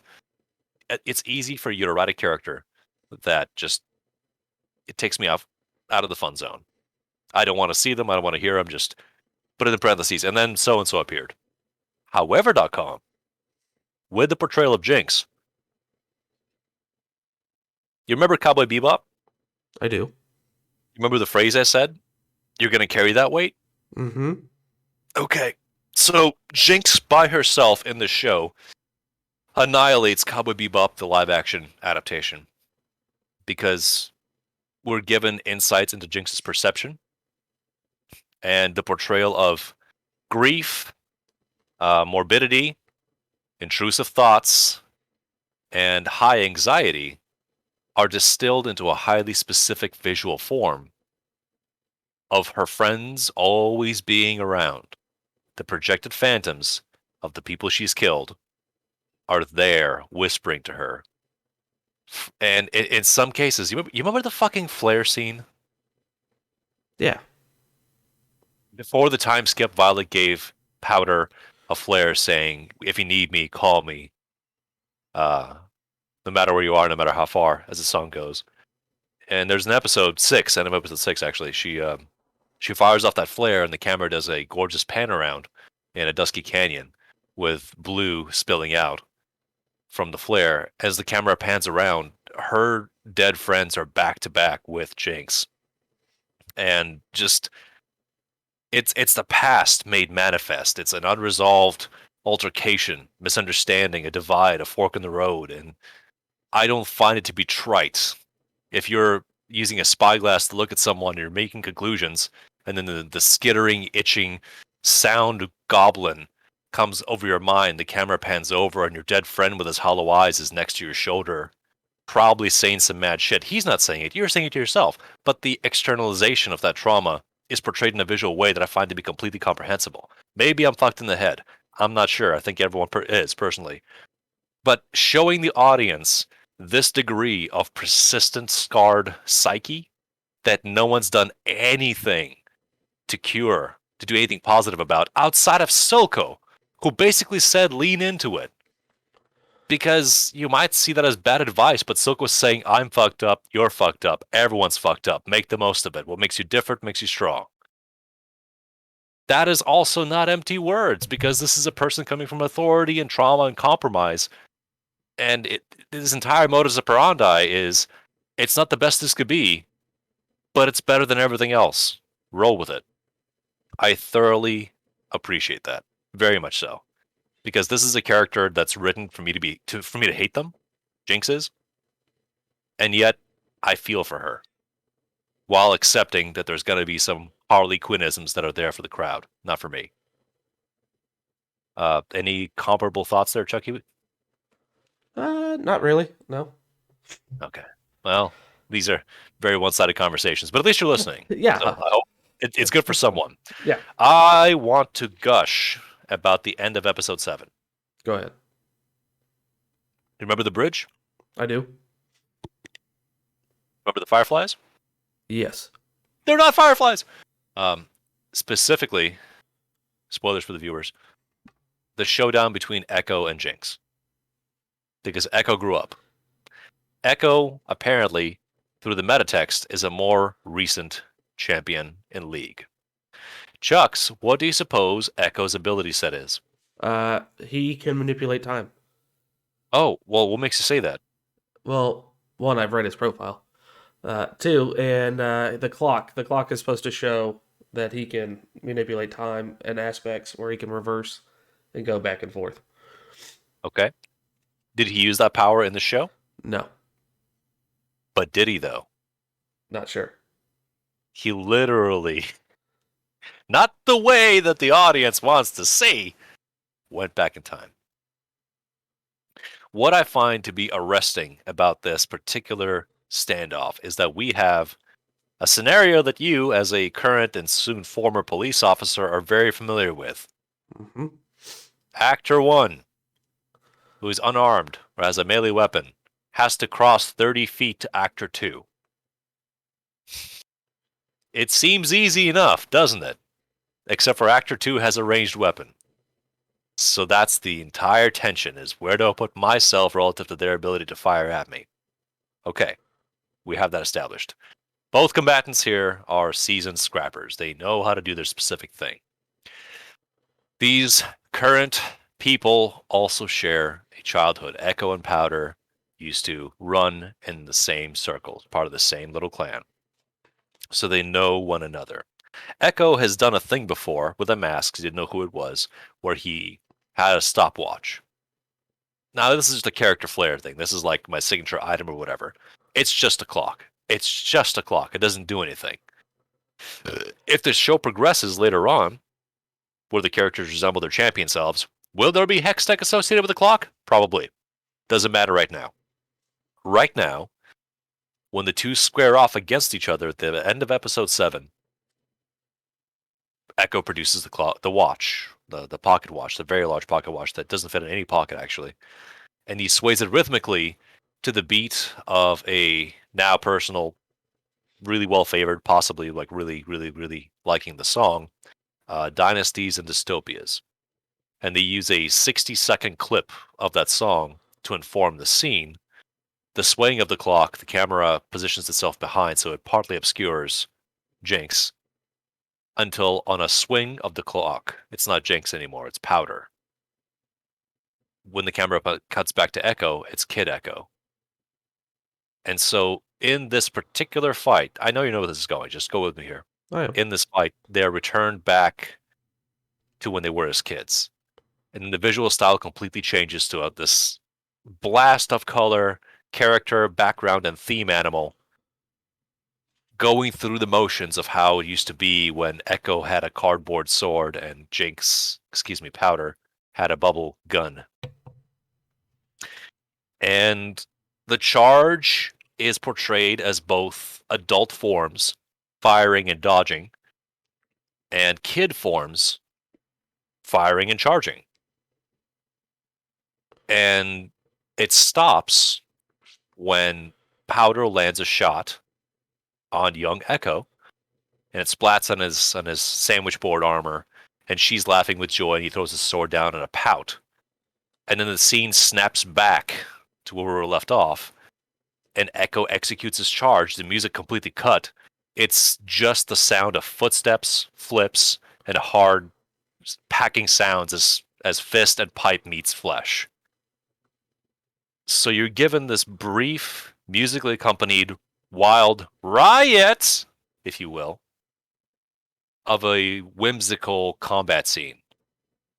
And then it just brutally cuts to dash, pow, flip, smack, punch, punch. Probably going to beat this person to death right here on this bridge. It was great to reminisce, but you got to go down. And then, wait a second, humanity kicks back in, where Echo has to ask himself, am I really going to kill my childhood friend right now? We're on very opposite ends. This person needs to be stopped, but damn it, I still feel something. And Jinx recognizes that. Without saying anything, it's wordless expression play for about 6 seconds. Her face is bloodied. She understands that he's won. But in this moment, she acknowledges, yeah, I remember you too. And then lets go of an explosive device she's been holding on to, which goes off next to both of them. Now, because this is a show, and because this is episode 7 and not episode 9, of course these characters survive. But taken as an abstraction, taken as that moment, I haven't seen anything that good on its own in quite some time. I am abuzz with that 60-second / 80-second thing. I've watched that scene multiple times. It is as close to perfect as I can think of for what it accomplishes, while exchanging 0 fucking words. 0 words are said. The music speaks, the characters don't talk. Chucks, it's incredible. This thing sells the show on its own, even though the show never gets that good again, except for the end of episode 9. Yes. No, I agree wholeheartedly. That scene where Echo and Jinx fight each other, like you said, the music speaks for with the dialogue. There not being any dialogue, the music speaks for what happens. Did you catch any of the words? I did not. Okay. Well, because I'm an obsessive motherfucker, let me briefly say that I'm going to use this word because I like it. It's a hymn of the lowborn. Basically, it says we in the song, but the entire point is it's people who are scrabbling from the bottom looking up, surviving in the shadows of skyscrapers. The legacy of the poor. We clever, we smart, we don't need your shit. We can do it our own way. Right? Both of the characters in this fight come from that same place. Both of them have known nothing but misery and altercation. So them being at opposite odds is extra heartbreaking because this song speaks to both of their high energy and capacity, and they should be on the same side, except they don't get to be. Sorry, go back to your thing. Oh, no, you're good. I believe the music was done by Imagine Dragons. I think that's who did the music for the series. One track. One track? Okay. Misery. Everyone else is different artists. Okay, I wasn't 100% sure. That album is solid. Oh, yeah, no. But like you said, the fight scene, how it keeps flashing back to them as kids, then cutting back to them fighting, then them as kids again, and then it just keeps playing back and forth to realize that time has changed and now they're on 2 different sides of each other, and that times have changed a lot, and Echo is going to have to fight his friend this time for real and to try to stop her because of what Silco's doing. And because they've been friends, he knows how she shoots. Yep. So he didn't use his stupid bullshit magic watch, but he went back in time anyway. And that's what gave him the edge. So he got to use the power without using the power because some memory works. Yeah. Mwah! Chef's fucking kiss, bitches. Yeah, okay. I'm talking about this makes me want to watch that scene right now, so we have to move off of that scene. Okay. I will just say the second to last thing that happens in episode 9 the last episode of this season, and hopefully the rest of the show. Hopefully there's no more show. This is done. Done. No more story. I didn't like the dinner party scene. At the Really? same time, there's like 3 ways to resolve that narrative arc of Jinx, and this is one of the better ones that can do it. I think it's a little cheap. It's an Alice in Wonderland callback, if you will. But okay, I grant it. I grant it because it's not my favorite, but it does what it needs to do so well that the scene after that has me in pieces. Because the show cheats by having Sting write a piece of music for the show. And the song What Could Have Been is written by a man who's spent, 40 years as a musician writing things that touch the heart, using simple language that still conveys complex feelings. And again, spoiler if you care, and I'll still leave plenty to the imagination, but there's something that Silco needed Jinx to build for him, something that was going to be a game changer. If you know the game, you recognize that this thing is one of the signature items that Jinx has in her arsenal. After the dinner party scene resolves, Jinx is in a very vulnerable mental state. And so she goes to retrieve the object that she was making at Silco's request. And this object appears to be a MIRV launcher. It's a man-portable explosive launcher that is called Fishbones because it has the head of a fish. And she points this launcher high up at Piltover, the big pretty city, and she pulls the firing spoon. Now, Chucks, that scene with the music and along with what's happening at Piltover is pretty charged to begin with. Okay? Yeah. There's a detail I overlooked in that scene that I read about in the comments that very much rendered me nonverbal and sobbing. I'm getting misty now. Are you ready for this detail? Yes. Fishbones has a shark face, right? Correct. Okay. Fishbones, the weapon, is a fucked up left eye. Okay. So that's no connection there. Silco. That's right. She made it for him. Yep. Didn't have to. Silco loved him some fish monsters too. He did. I don't think he said make it into a fish. I think she made it for Daddy. Well, probably. I would have to agree with that. She probably did. He wanted her to build it, and she wanted him to have it, but unfortunately, he did. Well, I wasn't going to say that part. So, once again, it would appear that nowhere near the same emotional resonance was met on your end. That's Nope. okay. You're allowed to. Maybe you're more guarded because of your inclinations to work. Maybe I'm just a sensitive freak. I don't know. I used to think of myself as being very emotionally closed off. The last couple of years have shown me very different. It's just some things I've refused to engage with as a self-preservation measure. Still, that just means that you get to enjoy a nice, well-adjusted path throughout. Anyway, the way they resolve the season, because no, they don't tie everything up and they don't need to. They know that. But the narrative beats they were thinking of get closed off in a way that I think is extremely effective. There are things you can poke holes in as far as character motivation or progression. There's little things I truly appreciate as foreshadowing, such as when Heimerdinger, who now wanders the streets, an urchin hands him a couple of washers and a bolt, and then Heimerdinger does a sleight of hand trick to appease the child, and he produces a spinning top, perfectly balanced and techified, suggesting Heimerdinger is sitting on a wealth of power and knowledge that he just can't afford to let anyone know he has, because that's going to pose more questions and possibly destroy everything. And this is the problem. The problem with the show is it has gifted us with a 9-episode season, which is odd. Usually aim for 10 or around number. And it works well in triads.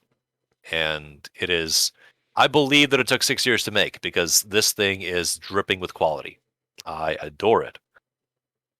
But my least favorite parts of the show, if I'm being honest, is when Violet and Jace go down in the mines and put on their big fuck off hex tech weapons and start wrecking house.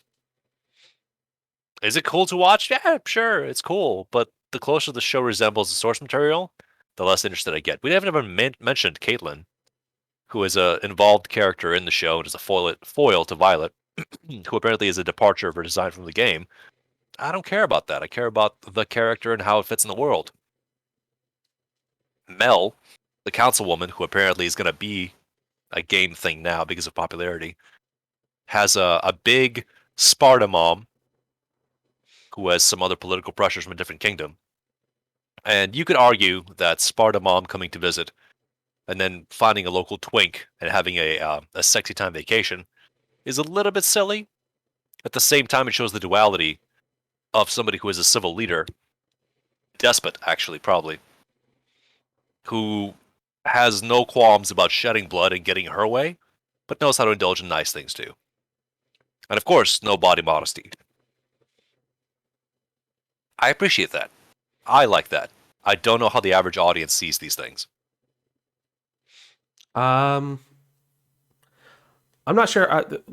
I understood that they were trying to get plot point for Mel, and that's why they brought her in to try to develop her character. I didn't mind the character of her mom. I just want to see what happens from here and what she does, because I'm pretty sure she's going to play a significant part in season 2. I mean, to me, it was telegraphed early on that Mel is going to do everything possible to fuck over Jace. Oh yeah, no, that But is clear. but then involved feelings, budding relationship, conflicting loyalties. Again, this is very accessible writing. There's nothing groundbreaking here. None of this. This is pulpy shit. But I admire it because this is pulpy shit that doesn't pretend to be elevated. It doesn't pretend to be anything outside of the familiar.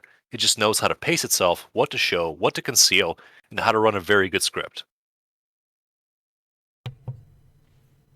Yeah, no, I agree. It does nothing to over exaggerate and say, "Hey, like, look how good the writing is." It just does it and says, "This is what we got, and this is what we're doing." With it, and again, there's some things it doesn't say.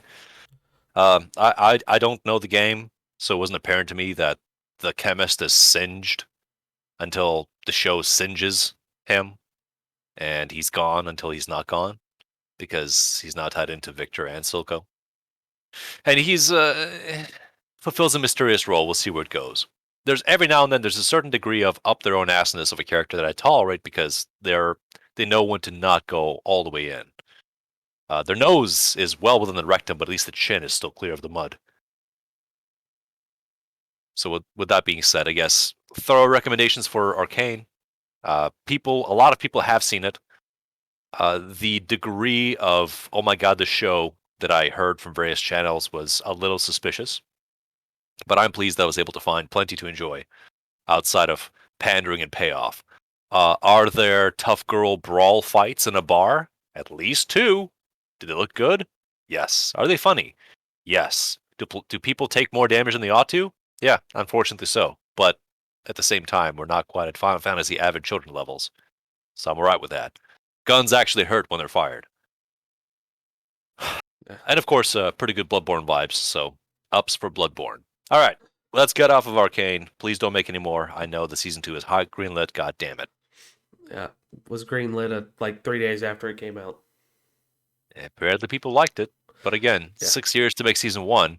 If they rush 2, unless it's something, unless the script is prepared, like they knew there's more show already, now it's time to render, etc., etc. I don't think it'd be as good. We'll see. Chucks, Yes. last time we spoke, did I tell you that my wife convinced me to start watching Avatar: The Last Airbender? No, it's a great show though, isn't it? No. What? Get out of here. People love the show. I love People Avatar. love this show. They love it so much. They go, "Oh my god, this is the best!" Ah! I had to struggle through the entirety of book 1. Really? Yeah, because book 1 is for kids. Yeah. It's people love the show, but if they say this is the best show and the whole show is book 1, I'm worried about the average IQ of its populace, the Nickelodeon kids. Book 2 and book 3 get better. Well, hang on. I know this. I know this now. We're about 7 episodes into book 2. That's it. Because We're watching it a little bit at a time, Gotcha. about 3 episode chunks. Gotcha. Book 1 was basically insufferable because you're placing enormous power in the hands of a child. And you have these thoroughly idealistic notions of one kid can save the world because kid has access to thousands of lifetimes of babbity gubbity babbity boo. And then they say shit like, the Fire Nation has been at war with the world for 100 years. No, that's not how that works. If you have a culture that has a fossil fuel propelled navy, as in they have steel ships that float, it's over. The world domination, dynasty. Well, they have earthbenders. No, you're not hearing me. They have manufacturing capacity beyond your wildest dreams. They will win by year 4. Well, no, Solzhen can't. Fuck off. The climax of book 1 is Admiral Zhao, portrayed by, I forget his name, but he's Jason Isaacs. Jason Isaacs, great British actor. Yep. Admiral Zhao, in the pursuit of the Avatar, going to sail into the northern capital of the waterbending tribe at a full moon because he has a plan. That degree of hubris suggests sole nepotism. When you're a kid, you don't think about these things. You just go, wow, zing zang zoom, they've got armored APCs that are dual-sided and throw fire in chains. Okay. Explain to me why you, as a naval tactician / a General Admiral Superman of the Fire Army, would attack an enemy stronghold at the zenith of their power. For prestige points? We get to find out later on that former General Iroh couldn't take Ba Sing Se, and he was a fucking brilliant tactician. What hope do you stand? Well, you see, fire is very prideful. This is dumb writing. This is 9-year-olds will eat this up. It's exciting. We get to portray various Chinese martial art traditions as styles of bending. The animation is occasionally beautiful. The styling is strong. And frequently characters get slimed. For reasons. Also, Appa is adorable. Yeah. And the show just has a vendetta against Sokka. Sokka needs to get shit on at every possible opportunity. He gets it. Season 3, he finally gets a good episode for himself. Well, already at book 2, because the writing kicks in on episode 2. Yes. When the writing kicks in, we start I could suspect all of this shit happening already, but the characters are okay. The traveling party of Aang, Katara, Sokka, Momo, and Appa. Yes. That party has two rings, or at least 2 sets of socks. They're stupid socks. Any one episode, at least one of the party is wearing a set of stupid socks. The other one might be in the wash. Hard to say. But characters will wildly change outlook and demeanor episode to episode in book 1 to a deeply uncomfortable level. I'm distracted from the world building by a character who was holding it down last episode, but they have to be a child in this one. So their ages fluctuate. I know kids have different moods. This is like comprehension levels, which is why I'm convinced that at night, Momo takes off one character's stupid socks and puts them on somebody else. It's the only explanation I have. Yeah, no, yeah, I get it. It's. I never said it was the most well-written show, but I enjoy it. I like that it does not portray itself anything else besides, hey, this is a show about action and adventure and written for mid 13 to 15-year-olds. But that's not true as of book 2. Book 2 gets better. Book 2 has actual writing involved. And by writing, I mean to say character motivations become sensible, Yes. as opposed to like basic D&D characters, you know? I have one motivation. Oh, Uncle Iroh likes tea and pie show. And that is it. That is all. That is the character. Zuko has a chip on his shoulder and a fucked up face. But Now, why does he have a fucked up face? Doesn't matter. Doesn't matter. We'll tell you why. Oh, his father's really mean. These aren't people. These characters are paper thin and highly stylized. Yep. Boomy the wacky wackafuckamadoo, who is at least 108 years old and is the king regent of I don't know, Mail Mountain, basically. What? Ah, goddamn it! I can't remember what it's called. Uh, You're making me think now. What the hell is the city? Mashu? Does it matter? Yes. Omashu. Omashu. Yeah. And then you find out later on this tribe and the simple moralist lessons with oh no monsters. It's difficult to take because this show is so well beloved. I thought to myself, if you're just eating this up one episode at a time as kids, you're not retaining this fucking shit. You just like it when the colorful character with the arrows uses his air scooter ability to dodge a fireball. That was awesome. Don't think about it. And then I begin to appreciate things in book 2, which is where we are, where an episode takes its time. It's the Secret Tunnel episode. Oh, okay.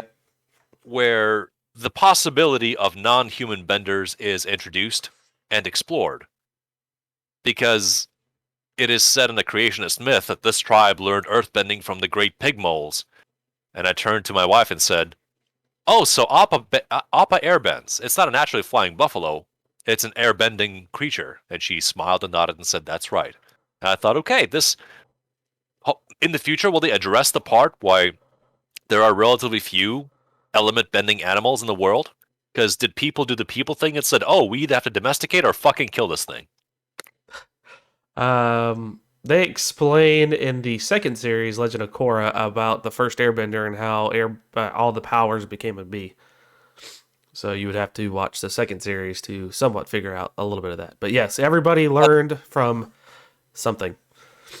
But see, Star Wars also does this.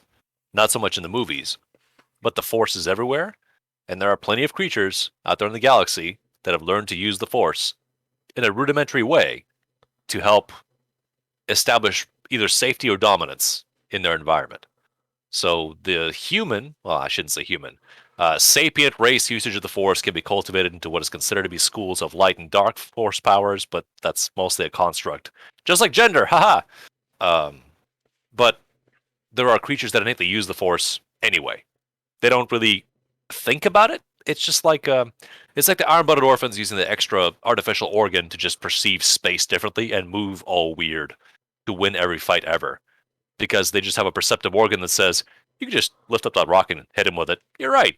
I like doing that. I'll do that. As opposed to, I'm using this maneuver that I've cultivated.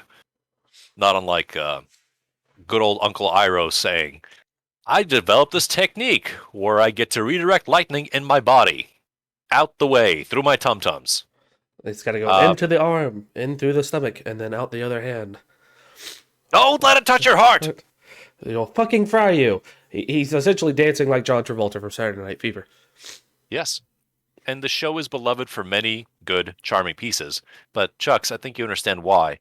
I have a very difficult time just taking it flatly. People like it, so it's good. Show me why it's good. I award many points to the at-a-glance styling. But the Fire Nation Navy bugs me hardcore. It is inexcusable. We have steel ships and catapults. There's a flying buffalo. Everyone, fire your catapults. Up, it went up into the cloud. Fire them higher. That's not how catapults work. Yeah, that's we need a slingshot. So when it comes, why even a slingshot? Put 20 men on the deck. Have one fireball. Have them all steer the fireball. I don't see the problem. That's too much bending power required, sir. Too much bending power required.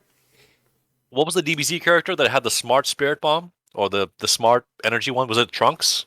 That's like, oh, I'm going to direct it with my hand, and I'm going to just punch you with this ball of power. Who was that? That wasn't Trunks. You have Doesn't matter. Yeah. Point being, if you have this proud military college and tradition where not all Fire Nation citizens can bend fire, but most of the ones that can are drafted in, and so have this Death Corps masks, I would imagine that there are group maneuvers.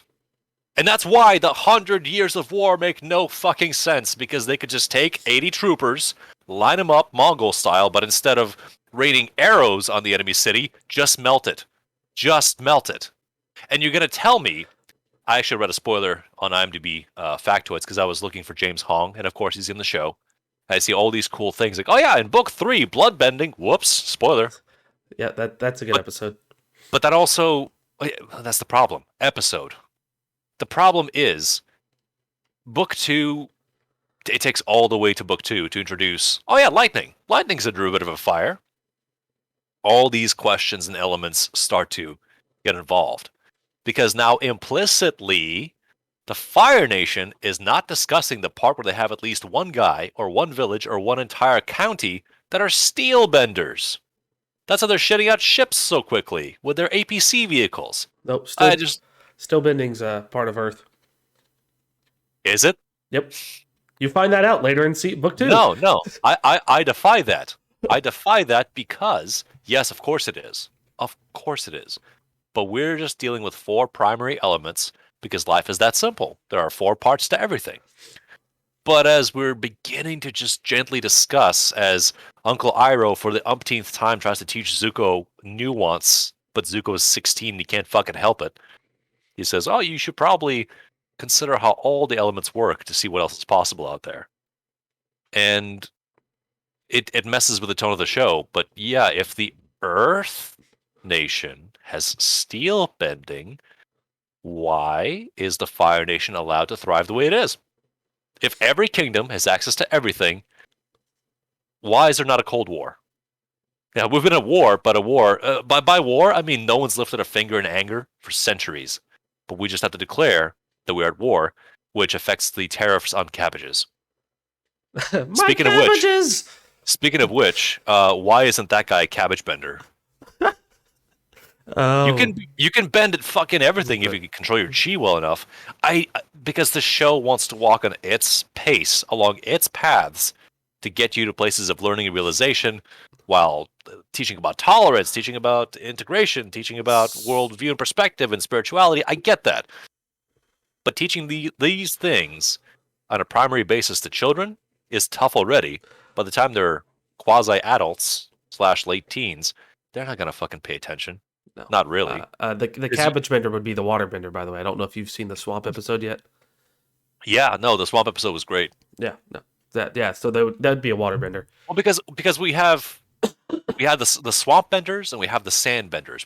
We stopped in the first episode of that arc, which Serena said is going to be hard to get through, but we'll get there. Oh yeah, no, it will be. Well, because we have to again, we took the stupid socks off of Sokka and put them on Aang. So somebody's wearing a set, maybe 2 of them. I don't know. No, but wait. For the sandbending episode?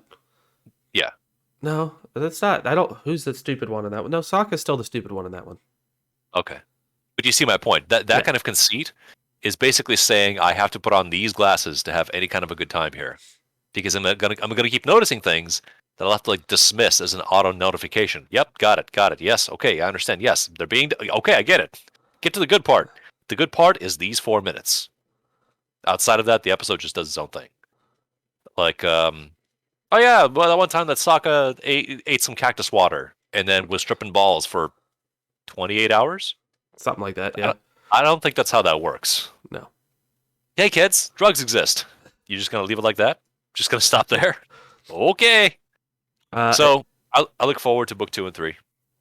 If you want more story, I would then recommend, after you get done watching Avatar, to watch Legend of Korra. My wife says she doesn't want to watch Legend of Korra. Why? Apparently it's not as good. I'm on the outside here. I haven't done any reading or investigation as to why. I like Avatar more, but you like better story and better writing, so I would say you would like the Legend of Korra more. Might look into it. They to me, both are really good shows. I just prefer one over the other. But with your taste and how you like things, I would recommend that one to you. And it's going to be, you're going to get more frustrated with how we got to make everybody feel accepted by I'll ruin a bit for you. The main character becomes a lesbian. Uh-huh. And you're just going to be like, that was unnecessary. I found it unnecessary in the show, but hey, guess what? They did it anyways. It doesn't deteriorate from the show. You just like, okay, I guess that's how they're running with this. But yeah, the show's still pretty good. I was dimly aware that there was a political decision somewhere along the way, and it divided the crowd into allies and people who thought, why did you put this in there? Why? Uh, Speaking of Avatar: The Last Airbender, though, they're hold, making that a hold, live action show, and that's been announced like for 3 years. but they've announced live action Metal Gear for 20 plus years. It's okay. Yeah. Well, this is Uh, Netflix, so Netflix is going to have control of it. So if you like the writing now, just wait, sir.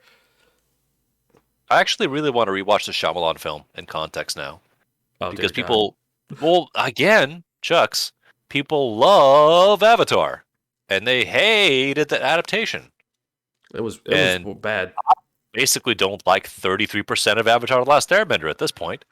I can deal with it. I'm not enjoying watching it, and Um, people despised book one. Right, getting through book one took some work. It's me being patient, having all these questions, and realizing the writers are not interested in answering those questions.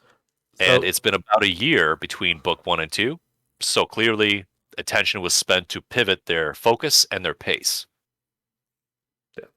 if you do not like the pace and the writing of book one, you will not like the M. Night Shyamalan movie. But I want to see. I've seen it before once, but I had no context of the animated show. I just know that people revile that film.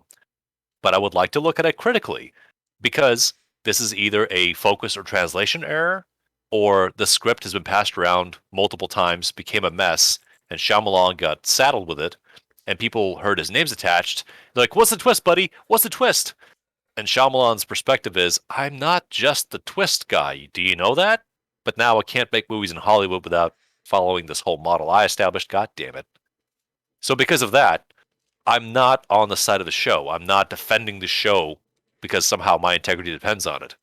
I want to see what happened here, what worked and what didn't work. Because again, I sat through live action Bebop, and I have kind things to say about the actors and some of the set design and a few moments here and there. But ultimately, it was the bad direction that spoiled things. And bad direction is the difference between a well organized receiving department and mostly a pile of shit and broken forklifts. All the same pieces, but one of them's working much better than the other. Right? And we took the broken pieces of forklift and shit when we worked. Possibly. Yeah, we did. We put in our time. Yeah. So I want to draw attention to Arcane for a second because it's 9 episodes of 40-ish minutes each, which equates to about 18 episodes of Avatar, which is less than one book. Yes. The writing in Arcane was well paced and denser than all of book one, and so far, all of book two. And you can have simple, likable, or dislikable characters. Identify what they are about, how they behave, what they do to people around them, and how that works in world. So I know it's possible. Now I have to ask if book one is for 10-year-olds, let's say, and book two of Avatar: Last Airbender is for 14-year-olds, maybe 16-year-olds. It's holding my attention, but I'm having to translate down to. You could have said this differently, but you work with what you got.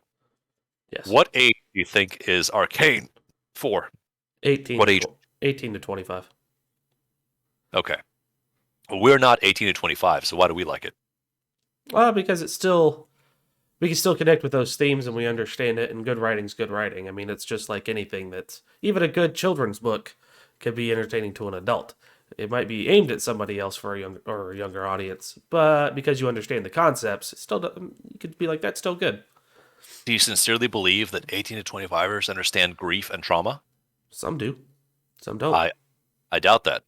I doubt that in terms of life experience. They're experiencing grief and trauma. They're in the middle of it. They're traumatized or they're suppressing or they're running away into work or vices or whatever. I don't think they really understand how things balance out among other people. They're not choosing to engage things empathetically because it's way easier to meme about it and run away. I know this because I've lived this plenty. I'm sure you have as well. You laugh it off like, yeah, it sucks. But then I have to go back to, sorry, the story you told me about the woman with the triangle shaped hole in her head. Yeah, And then again, either choose to survive around that idea, like, hey, that didn't happen. Oh, that's weird. Hey, look, this one fell funny. Rather than really process, what's happening to this person and everyone adjacent to them, and what that means for you and yours. That's an enormous set of feelings and thoughts to process, which I can do okay now because I've spent all the prerequisite hours necessary to crunch through the data and feelings. That's why I'm more sensitive to things, because I engage that. Whereas the highly advised tactic for people is to just run the fuck away. Never think about it, never keep anything, just run. Which is a terrible way to live, but the tactic is there for a reason. Yeah. Hey, Avatar Last Airbender. That's why it's so fucking insufferable to say, wait, okay, plot, hang on a second. You're telling me that at certain key trigger events, this child can access the sum power of all the prior avatars, consistent, and Yes. be a god incarnate, but if you trip, fall, and bonk your head, it's over for all of you? Yeah. If you What? die during the Avatar state, But you're unkillable. no, you're not. Wait till the end of book 2. Da da da What? da da. No. What I'm saying is, you're looking at the plot. Yeah. You're looking at the plot, and you're signposting events without comprehending them. Because the world takes no interest in explaining, at least yet, maybe ever, how, why Avatar? Question mark. Balancing force. And if it was invented, which I suspect that it was a cultivation of natural power as focused by a practitioner who is well versed, like the classic, No. I hate this, Gray Jedi. If you made this happen, why the fuck would you put your most vulnerable state as your all power state? Because honestly, the easy dodge there, the very easy dodge is the Avatar cannot die. They simply flex into the spiritual realm. If they're threatened there, they flex back into the material realm. Because that energy can just restore you. You're tapping into creation. You're reality bending. But the show doesn't want to do that. It wants to create stakes. Because that's the response to, so you're just God mode? Well, not quite God mode. I understand that it's, I just don't like that you have to live with these things as partnered with, and then the world was at war for 100 years. Because Fire Nation. And then one day the Fire Nation attacked. What the fuck? No, you don't figure out, like I said, you don't find out about the first Avatar until you watch Legend of Korra. Book 2. You know what that tells me? What? Bad writing. Yeah, they don't explain anything. You find out that the Avatar's been around for centuries. And do you want me to spoil how the powers came to be? Not yet.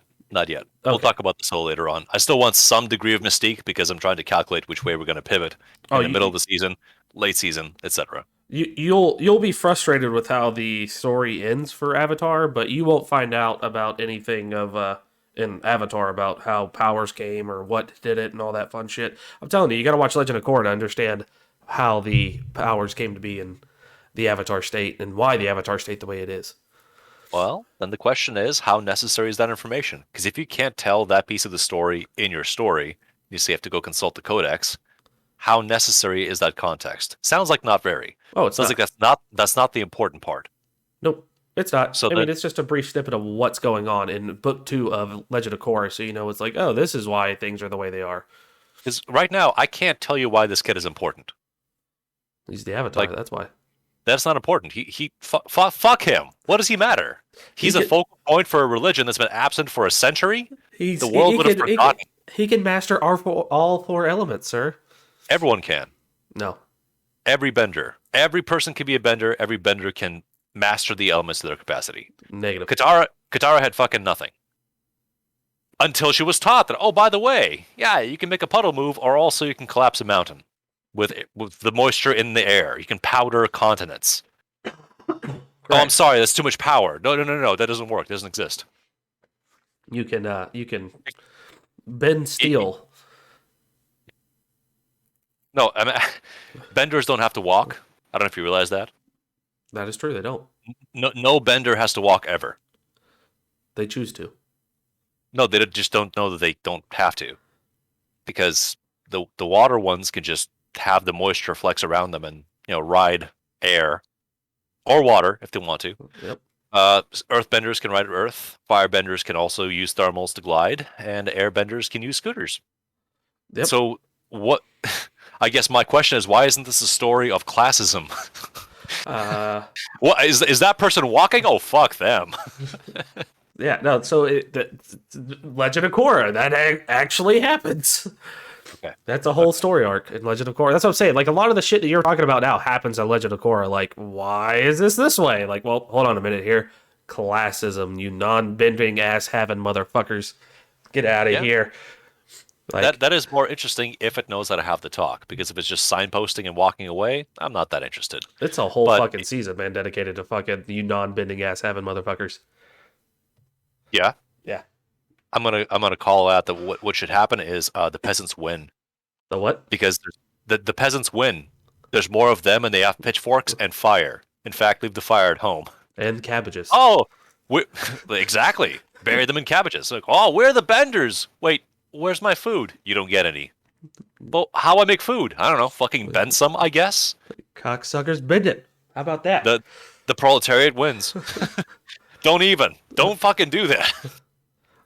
Yeah. If you get any mob of peasants facing the same direction for any amount of time, it's over. Yeah. No, I agree.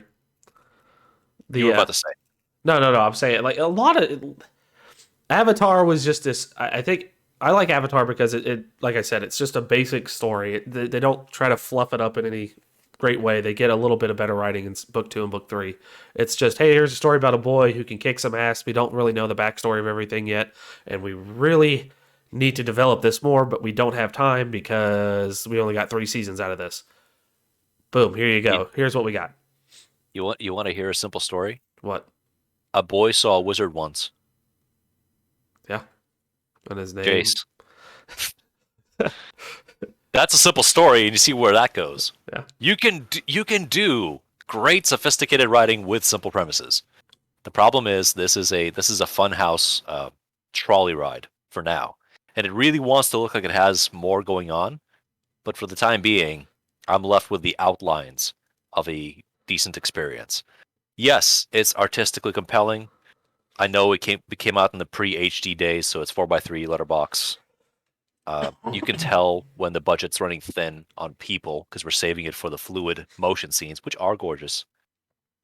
But at this point in my comprehension, I have a very difficult time excusing everything for the sake of spectacle unless I am convinced early on that spectacle is the name of the game, which is why it's mostly easy to watch the middle, some of the later Fast and Furious films, because there's no mystery about what we're delivering here. This is balls to the wall, happy fun times with a lot of emotional charge and drama that doesn't mean anything. It just connects the big action set pieces together. Whereas, I don't mean to cut you off here. I'm sorry, and I agree with you. I still haven't watched. I've only watched the first 3 Fat and the Furious films. you're missing out. Yeah. So I've realized Because you assume that future films just repeat more of this. No. No. Anyway, you've seen the new one, correct? The new Fat and the Furious. The newest one I have seen, and clearly we're not really out of gas, but the creative direction is changing. Yeah. I talked about it in one of our Grimecasts, actually, where I can tell exactly where the director of the previous ones gave a shit and where it was given off to the B team. Well, Eddie Phil, I tried. I was like, you know what? I really hate Harry Potter. I don't like Harry Potter. I'm not a Harry Potter fan. But I was like, I'm going to give the movies a try. Fell asleep within 30 minutes. Of the first film? Of the first film. Well, because the first film is book 1 of Avatar. It is explicitly a kid's movie. It is. So I was like, all right. I missed book 1. I've seen it before, though. I've watched it once because kid's mom. Like, I'm going to watch book 2. Guess what happened? Fell asleep. Yeah, I did. But by the time I'm glad we brought up both Fast and Furious and Harry Potter, even though they don't seem to share DNA. By the time Gary Oldman appears in Harry Potter films, you think to yourself, wait, how did we get here? Yep, Also, how many years is Wizard School? What the fuck? Cedric Diggory's dead. What happened there? Why is everything dark and gray now? What did this get emo? Weren't we a winter break a minute ago? Why is Helena Bottom Carter like that? Why is there My Chemical Romance playing in the background? Why is Admiral Zhao's Jonathan Isaacs is Jason Isaacs? Excuse me. Isaacs. Why is he here in a wig? Also, why didn't we just cast Jason Isaacs as Vicious? I don't know. That would have been good. Guess what happened though when Gary Oldman showed up in book three? Oh no, what happened? No, take a guess at what I did. Fell asleep? Oh yeah, I did. About 30 minutes in again. I didn't make it an hour into any of those movies. I was just like, God damn. Like I don't know if it's because it's like, yeah, Harry Potter. I'm gonna watch. No, can't do it. I fall asleep, and I fear that it may be because of the kids' mom's favorite films, and same with the Fast and the Furious. I'm just gonna watch it and be like, meh, and I can't get It past that. it could be, but what to walk me through your frame of mind as you're beginning to engage with this piece of narrative storytelling. I was like, you know what? So I gave another show a chance. It's called Friends. I never liked Friends when I was with the kid's mom. It had its moments, and I was like, yeah, it's a mediocre show. I started watching it now. I'm on season five. I'm like, this actually isn't a bad show. I'm going to give something else that we used to watch all the time together another chance, and it was Harry Potter. So I'm sitting there. I'm like, I'm going to watch this and see what happens. Um, and it's like I have to get ready for work, but I've already slept for 7 hours, so I don't need to go back to sleep. So it's like 1 o'clock in the afternoon on Monday. I'm going to watch this. And I put it on, and I get about, like I said, 30 minutes in, 30, 45 minutes in, and I just couldn't do it. Like, it just bored me. Like, this is stupid. Like, yes, But this kid's a wizard, and his parents died, and his families are pieces of shit. That's great. Snore. well, let's offer the following. Are you able, do you think, in your mind, to sit down with ample time available to watch Star Wars Episode 4, A New Hope, and then in your mind say, I don't know what a Star Wars is. I've never seen one. Or is there just too much background auto-completion for anything to feel new? Um, I'm going to give you a fun fact. The Star Wars films were my favorite films up until I was like 12. So I watched That, do- like all three of them like multiple times. that doesn't answer my question. Are you able to sit down and say, I've never seen a Star Wars before. I don't know what that is. And then watch the movie on the terms of the movie, not on what you know about it, the franchise, the sequels, the prequels, etc. Are you able to divorce yourself completely from any prior familiarity of the material? Yes, I possibly could. Okay. That might be the only way you could examine Harry Potter, the films, and the spin-offs if you like, to look at them critically and not saying, and then this happens next. No, no, no, no, no. What is the scene telling you? What are the characters saying? Which way is it pointing? How is this constructed? Because there is momentum here. It puts you to sleep because at some point your brain switches to, why am I fucking watching Harry Potter? As opposed to, this is a prepared narrative vehicle. This is a chapter in a thing. And people have recognized this as something enjoyable for many years now. There's something here. What is catching? What is slipping? Why is Harry Potter more popular than the Polar Express? Why is Polar Express more of a meme machine? And it's Uh, not just this CG Uncanny Valley shit either. it's because they didn't use the Tokyo Drift song while they were drifting across that ice. Well, again, we're back to memes. So it is difficult. Maybe this is the wrong time and mood in your life to try the Potters. I think you would have a better time, since we're comparing the series, with Fast and Furious. And in part, what you know from movie 1 and 2 is that it's crimes, car boosting, racist night culture. Correct. And 3, it's foreigner in Japan with crimes, races, and car culture. And four's in Brazil, right? No, no. 4 is Mexican drug tunnels. Oh yeah, and Letty comes back. Don't worry about that. Yeah, no. That happens. It's 2 panels in a comic book. Okay, cool. That happens. It's Omni Man killing the Guardians of the Globe. Yes. 5 is Brazil. Okay, that's the one No, where no, I got so pissed off because a Dodge Charger and another vehicle are pulling a 500 fucking ton safe through the goddamn streets of Brazil. you need to find a way to channel those feelings Yes, from anger into sheer glee. Yes, everyone in the room, including the cast, understands that this shit is bananas. That's the fun part. If you think if this is where you get angry, have you been watching the previous films? This is the natural escalation. 6, 7, and 8, I also vouch for because we are just here. I'm going to say this again. You might hear me this time. This is the alt license Avengers films. it is. Why are you not upset at the Avengers for doing dumb shit, bullshit nonsense? where Jeremy Renner has to say in the second compilation film, "There's a flying city. I got a bow and arrow. None of this makes sense." And that's like, haha, funny. But then when Dominic Toretto and Agent Hobbs have to do like a bare knuckle brawl fight in the back of a cargo plane that's on the takeoff ramp that never ends in the night, why are you getting upset? You should be going, I love the fuck out of whatever's happening right here. Because I know with a comic book movie, it's a comic book movie with a film about heisting and street racing, Okay. pulling a 500-ton fucking safe through the streets. Does makes no goddamn sense. So you told me, I mean, you've seen pieces, but you've told me you watched movie 1, 2, and 3 of Fast and Furious, 2 Fast and Furious, and Fast and Furious Tokyo Drift. Correct. That, this is so stupid to say. That's the first 3 episodes of Arcane. That story is done. Yeah, got it. Imagine the movie 4 is a time skip. We are now in a different world with hex tech. The cars have hex tech. Understood. So what you're saying is Stop just worrying about how physics works. That shit is gone. We are here to do adventure crimes. all I know is in this new film, he's in space and he's driving a car. Is what I understand. So I got to see that part at least. You can see that part. Well, let me break it down for you. The characters appearing in Tokyo Drift appear in that sequence as car scientist engineermen. Uh-huh. And they found a way to strap a booster to basically a Volkswagen. And our 2 token black characters are they're flown to near Earth orbit, basically edge of the atmosphere, to then rocket their car up to a satellite to perform a crucial hack to help the ground team. And that is extremely farcical, I understand.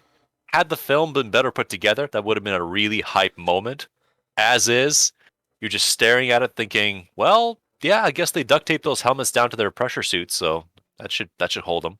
Why aren't the windows busting out? It's very jump the sharky. Yeah. But that's because of how they handled the sequence, where in the film it is, and because it feels disjointed. John Cena does a great job, honestly. But it's also limited character. The writing, once again, suffers in film 9, but then it's a miracle that we got this far, as in 4, 5, 6, 7, Hobbs and Shaw, and 8, to now it gets to feel tired to someone like me, who is surprisingly forgiven to the franchise up until this point. Because I'm looking at the dumb shit on screen, and there's a ear-to-ear grin, and sometimes fist pumps. Not because this is all that I'm about, not because this is the base level of entertainment that I enjoy, but because there's great detail and attention being offered to the dumb shit on screen, so that it gets executed. It's like the good version of the Michael Bay Transformers films, which are very flashy, but also very messy, and the nonsense is harder to parse. Whereas here, when you have posturing and Vin Diesel is folding his arms and making himself look really big, and at some point in a ostensibly car heist movie, Dwayne "The Rock" Johnson is firing a minigun at a helicopter. Dude, this shit's bananas. Let's go. Let's do this. This is fun. This is fun because everything matters and nothing matters. If you can let go of that, it's great. I don't think you can do that approach with Harry Potter. I guess they could do like night races on wands with neon tracks, but the tone is different. They're not hooligans. They're not thieves. They're just school kids. And then sometimes the school kids grow up, and when they grow up, it gets really mundane. So I guess if you can contextualize, maybe this will help you. Contextualize Harry Potter as a Japanese anime takes place in a school. They're not spells, they're Bankai powers. All right. Because that might give you the access to go, oh yeah, like they gotta do their classes, and there's a class rep, and there's after school, they're sneaking out. I mean, like, when an anime takes place in a school, you go, oh, this is familiar ground. I know what's up here. But when it doesn't, you go, wait, what? Why are we following around a mailman? This is lame. Bring me back to the school with the titties and the skirts. Where are the zombies? So, with those sensibilities, maybe that cipher will be helpful to you, because your expectations are placed somewhere else. Maybe. That might help. I did watch the Bourne films again, minus the last one that Matt Damon did. So, 4 of them, then? 3 of them. You forget the Renner one. No, that was in it. That was the one of the 3. I did the first 2. Bourne Ultimatum, Bourne Supremacy, No, Born Identity, Born Ultimatum, and whatever the hell the Jeremy Renner one is. Yeah, and Pandora Tomorrow. Yeah. I swear there are 5 of them. I haven't looked this up yet, but I might. Uh, Okay, fuck it. I'll start typing. Keep yeah. talking. So I got through the first two with the Matt Damon one, and I was like, this is pretty good. I went to watch the third one with Jeremy Renner, and I fell asleep. That was boring. That was Yeah, really, really heavy th- on the exposition and bored the shit out there of are me. 5. There are 5. 2002, 2004, 2007, 2012, That's and 2016. that's the Renner one, right? 2012. Yes, that is. Yeah. The problem, I think, with the Bourne films, for me, I see they're competently made, but I get sleepy and detached. If you could take the Bourne films and instead reshoot them as if you're watching The Bureau or Tinker Tailor Soldier Spy, like when they were set during the Cold War, I would argue those would be more interesting films.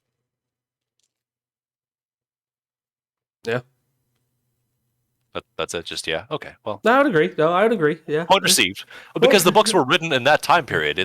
It's more spy thriller than. I guess here's the problem. What would you say Jeremy Bourne's personality is? Um, Yes, I said Jeremy Bourne. God damn it. Jason Bourne. Jeez. Jeremy. No, I stand by that. Jeremy Bourne. Jeremy Bourne. His son Jeremy. Jeremy Bourne's personality is unknown. Jason Bourne's is calm and collective until shit hits the fan, and then And then he becomes highly competent, right? Yep, correct. This is why Space Marine and Master Chief movies are very dangerous propositions. Because those characters are written to be hyper competent and basically invulnerable. It's difficult to sell, and they shall know no fear, to a film audience. Because now you have to make a character not flat. And without getting in their head, or having a Jarvis-like tactical monologue that assesses all the dangers, cues up responses, and then they just execute the plan. That very, very difficult. That bad. But when a character emotes, you become engaged because if they're doing the John McClane, yeah, he's a competent cop. He's in over his head. He can probably maybe sort of figure it out, and he's going to take damage along the way. That's more engaging. With Bourne, there is a cool factor that, secret kung fu powers. But there's a film that I want to watch that I haven't got my hands on yet called Upgrade that might be a more fun version of that. Have you heard of Upgrade? I have. That's like they said it's. I can't remember that Vin Diesel film. They said it's that, but better, where Vin Diesel has micro bots put in him. Bloodshot. Yeah, they say Upgrade's a better version of that. Even though Blood earlier. Yeah, Bloodshot's also a comic book that's really good, but Vin Diesel didn't do it credit. There's always a lot of stories, and actor personality is part of it. Yeah. Speaking of mid-aughts films, I talked my wife into watching Sunshine. Or The Spotless Mind? Different movie. Not the eternal sunshine of the spotless mind, but Sunshine. Sunshine. With Benedict Wong and Cillian Murphy and Chris Evans and Kaneda Kaneshiro? What is his name? Let me find it out. Sunshine came out in 2007. It is a sci-fi thriller, and I like it very much. It has held up better than I expected over all this time. You've never heard of this film? I have not. Really? Okay. It's a very grim setup. Let me get his name here. Oh, Sanada Hiroyuki. There we go. Proper credit. And Benedict Wong. Excuse me. The setup you see is visual focal point on one bright dot, getting brighter, and a monologue by Cillian Murphy that explains that they are 16 months into a space mission to fly a bomb to the sun on a ship called the Icarus II, and there are no more spare parts to make another bomb. And their plan is to reignite the sun because the sun is guttering out with this. This is the last shot. They lost contact with the Icarus I 7 years ago. So they're flying off as the last hope into the sun. Now, what do you think are some of the themes of this movie?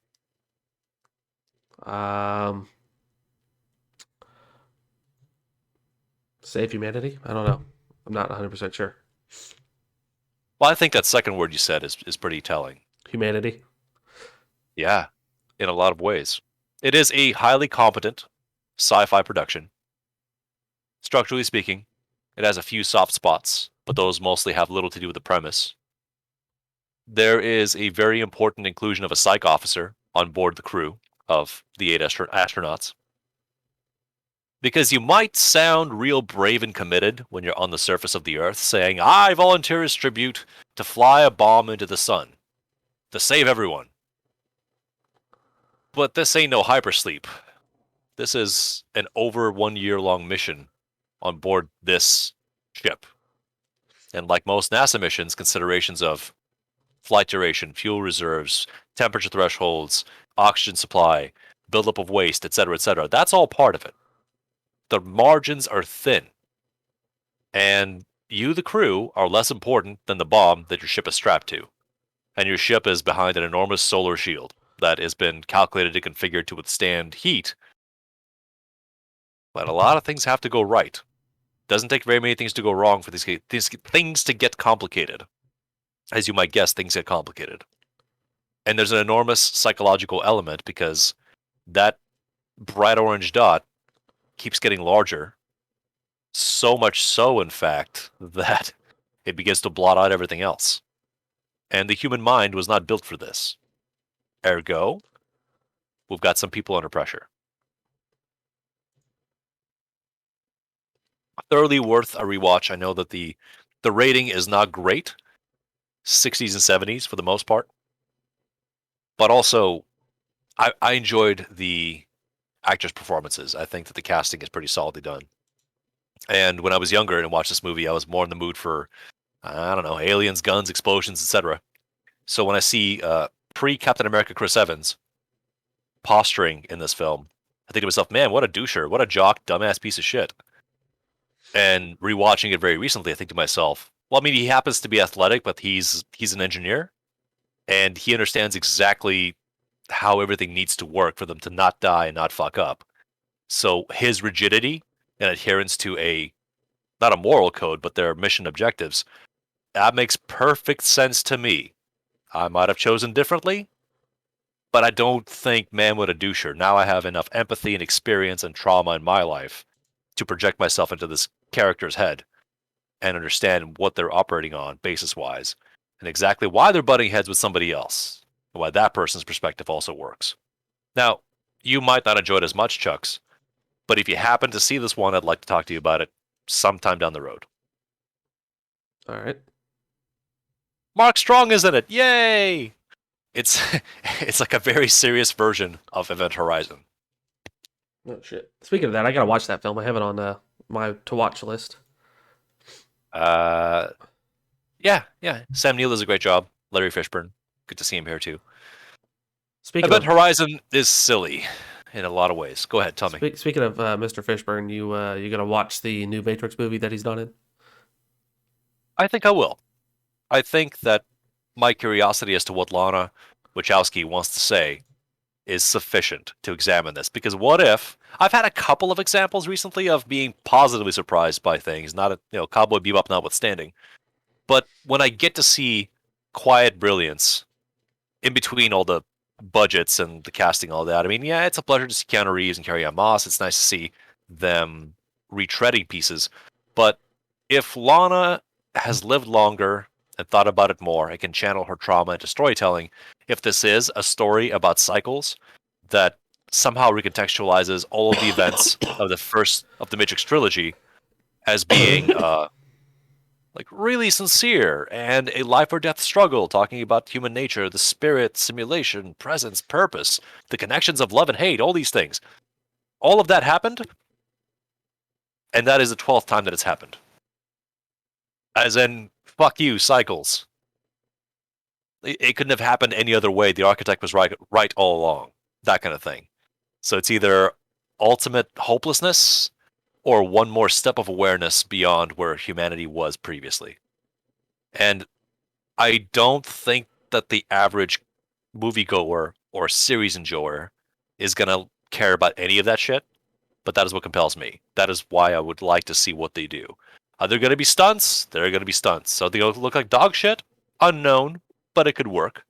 I'm here for the meta language. I'm here to have a conversation, a delayed conversation, a one-sided conversation with the writers as they play things out on screen. I want to go back to a series you mentioned earlier, sir, and the stupid shit I like to watch. Uh, have you seen? Well, you don't have not HBO. You don't have Disney Plus, do you? I do not. Well, I have been had the privilege of watching the new Hawkeye show, Oh, and the Hawkeye show with Jeremy Renner. and What's going on there? Amy Seinfeld, Seinfeld. I don't know her last name or her name at all. Uh, so far it's not too bad. I've it's not great. It's not phenomenal writing. It's like you said, it's a freaking Avengers Marvel show, so I don't expect too much out of it. But essentially, it follows the plot of oh god damn it, I believe it's Seinfeld. Uh, Her character Kate Bishop becoming Hawkeye's partner and trying to help with a the tracksuit mafia is trying to take over and steal certain items, and she's there trying to stop it while her new stepfather, she believes, is an evil man. It's I gotta watch it more. It's kind of bouncing around. I'm not doing it justice. Oh, but you're also telling me so far it's not that bad, It's and not. that is the death of interest for a TV show for me. Oh yeah. Well, I know with you, you don't like TV Hey, shows. gone. It's pretty all right. It's Okay. I'm it's currently backlogged with 9 different highly celebrated TV shows. Why would I even waste my time? Oh, but it's Hawkeye and oh okay. no. I would Why say for does you, you that probably wouldn't like matter? it. Sure. I would. By the way, I'm sorry to backstep for a second. The Uh-huh. director of Sunshine Yep. is Danny Boyle. Really. Danny Boyle directed certain films like Train Spotting. You might have heard of it. Yep. 28 Days Later. Might have heard of it. Slumdog Millionaire. Might have heard of it. Yes. 127 Hours and Steve Jobs. But basically, solid resume. Now, let me do some looking up at this Hawkeye show you speak of. Yeah. Who was involved? Oh, there's a TV series in 1994. Nice. And my question to the world building here. Oh, Jesus fuck. What? Executive story editor, written by. Head writer, created for television by. Written by. Executive story editor. And then we have 6 episodes, 4 episodes, 1 episode, 1 episode. So, I mean, it looks messy. Haley What is happening in the Haley world Steinfeld. Excuse that me. we care about these people? Which people? The characters in the show. Hawkeye and a student. It's not really a student. So Haley Steinfeld puts on the Ronin suit, which Jeremy Renner's character Hawkeye, uh, Clint Barton, was in the last Avengers film when after everybody dies and his family disappears. So essentially, what happens is that a underground auction is going on, and underworld auction, I guess, and they have the suit of the Ronin and a sword and a watch, and this tracksuit mafia tries stealing it. Haley Seinfeld dresses up as Ronin, goes around kicking everybody's ass, and now the tracksuit mafia thinks the Ronin's back, and they're trying to get her, but because Jeremy Renner is in New York at the time, sees that the Ronin's back, and knowing that he was the Ronin, tries to help Haley Seinfeld and get a clearer name, but shenanigans ensue, and shit happens. So we're trying to pacify a criminal element Yes, who's after a character because of mistaken assumptions. correct. Okay. See, that's actually reasonably succinct, and that could be made interesting. Now, tell me why I should watch this and not The Sopranos. Watch The Sopranos. No, you're supposed to convince me. I did. I convinced you to go watch The Sopranos. Okay. I Because wanted to offer a comparison to a show that got a lot of attention. And again, I'm focused firmly on the writing, but that's been established repeatedly over our episodes. The Mandalorian, allegedly, is a pretty solid show, right? yeah, that's what I hear. We've got a set of directors that's 10 names long. But interesting enough, series writing credits, it seems that Jon Favreau is attached to 24 episodes. which I believe is the number of episodes currently aired. Yeah? 2 seasons? Yeah, something like that. Okay. And then the writing variation for story, teleplay, and written by, there's only like 8 episodes that have other people more solidly leaning on what should happen in that episode. The directors change, but there's a consistent written tone to the show. If you take it by half, still, the spread is very low. The focus is established. Whereas in only 9 episodes of the Hawkeye, there's 3 directors, 3 episodes each, and way more writing credits, which reads as messy to me. I could check the other Disney shows as well. I hear good things about WandaVision, but again, I've heard enough discussion about WandaVision where it would be curious not for the characters, but for the interactions. And those interactions are better addressed than other things, not the least of which is Disco Elysium. So I'm difficult to please. You can't say, look, purple bow guy. That's not enough, man. Not anymore. I'm not 14 anymore. Hold on I one had second here. I had a difficult time enjoying The Office, and The Office is supposed to be a DC Zero check. You're supposed to watch The Office and go, oh, it's so great! And then people will tell you, yeah, they had a little bit of money for season 1, and the jokes were okay. Then they got better later. Again, I can offer that qualification, but you also... It's the equivalent of me saying, Chucks, watch all of Fast and Furious. That's not what I do. I tell you that there is a span of films that in the middle gets quite good if you can engage yourself in the fun factor and throw away everything extraneous. But that's the qualification I offer. It's pretty simple. It's pretty accessible.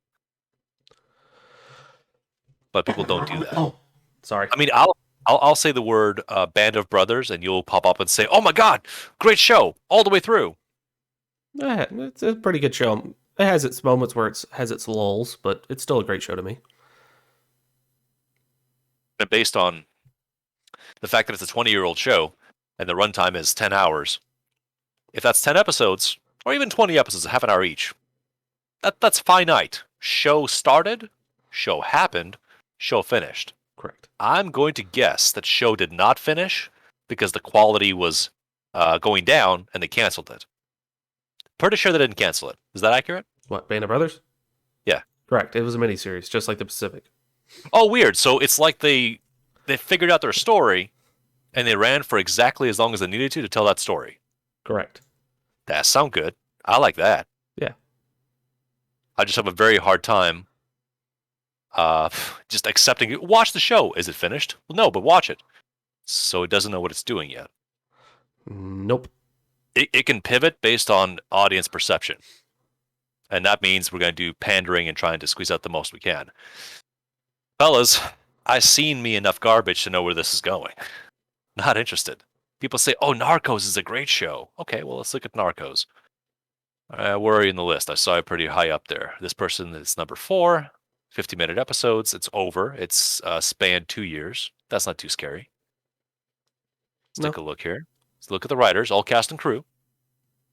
Directed by an array of writers. But, once again, the writing credits. Consistently, 2 names show up for 30 episodes. 30 episodes, that's manageable. That series is done. And then executive story editors, yada, yada, yada, 12, 11 episodes, and some guests here and there. But again, core supervision is suggested to be one set of controlling people. And in this case, unlike with Mandalorian, Jon Favreau wrote, created, and directed a bunch of it. Not all of it, some of it. The series is written by, chiefly, Carlo Bernard and Chris Brancato, as well as Doug Miro. None of those writers did any directing. They wrote, established, and then gave this work for the directors to work on.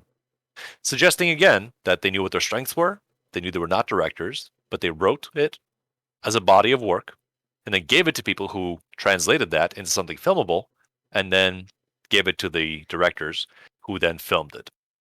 That boosts my confidence in that show's capacity, because it ran for 30 episodes and then it was done.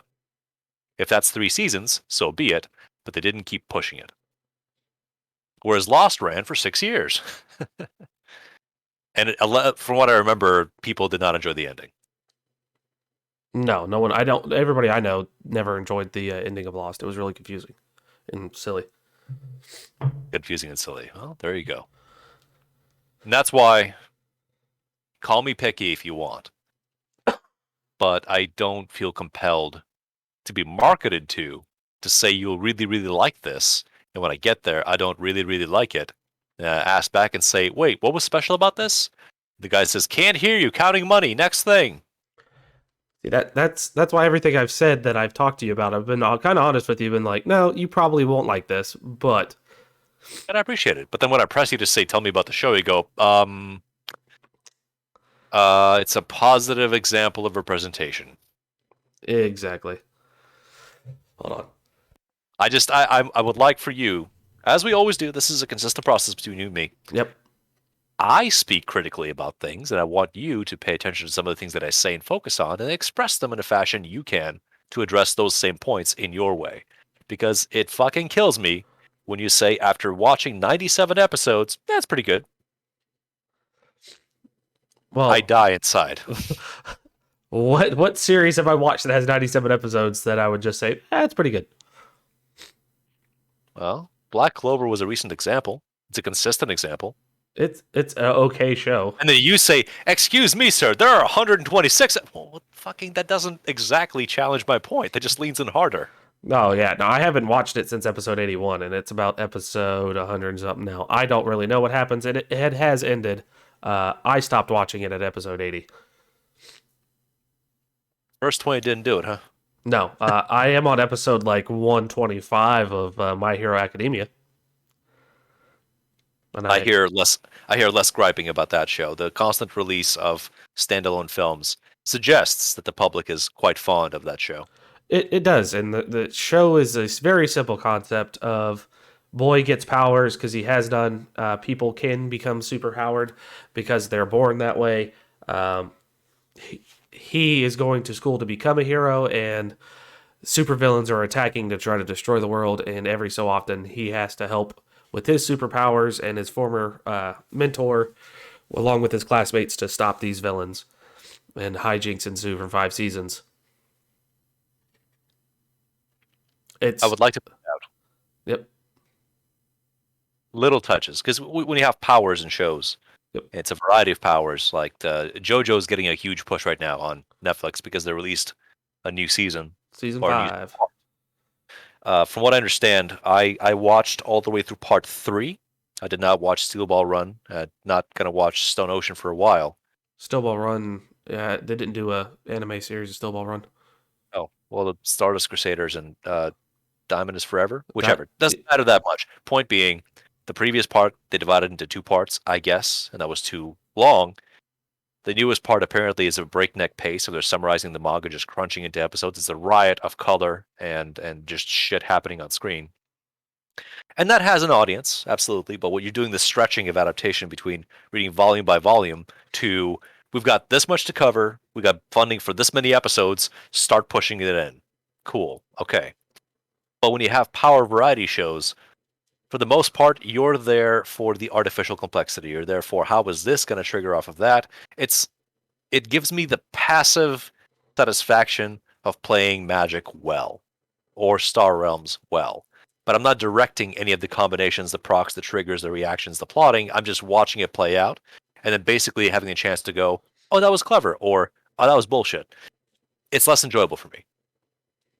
But if you're talking about special powers and gifts, my unconfirmed autistic ass really enjoys moments that are perceived as stupid or nonsensical in other shows that translate well to me, thus showing my bias stick.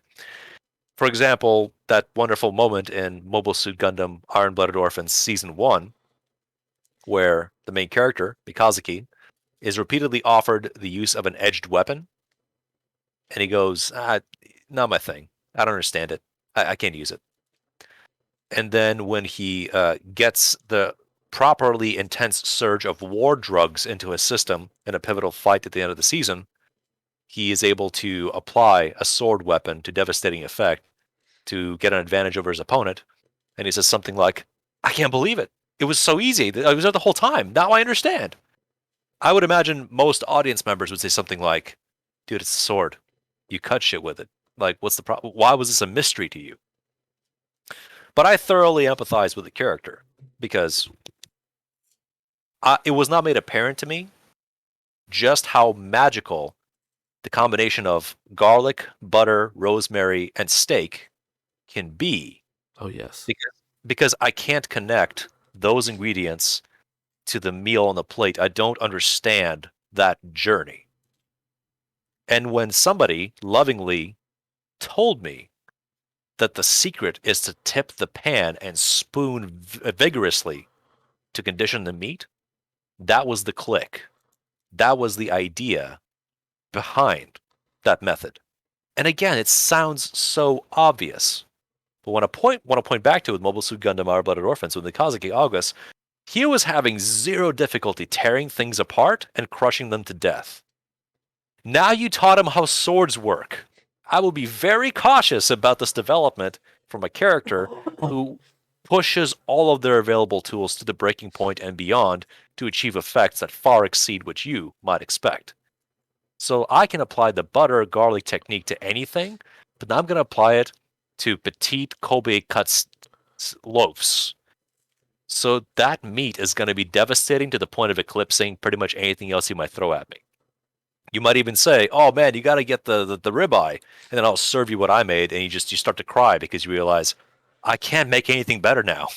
This makes me feel bad about my abilities. All I can do now is retreat to the smoker, and God, I hope he doesn't figure out how a smoker works.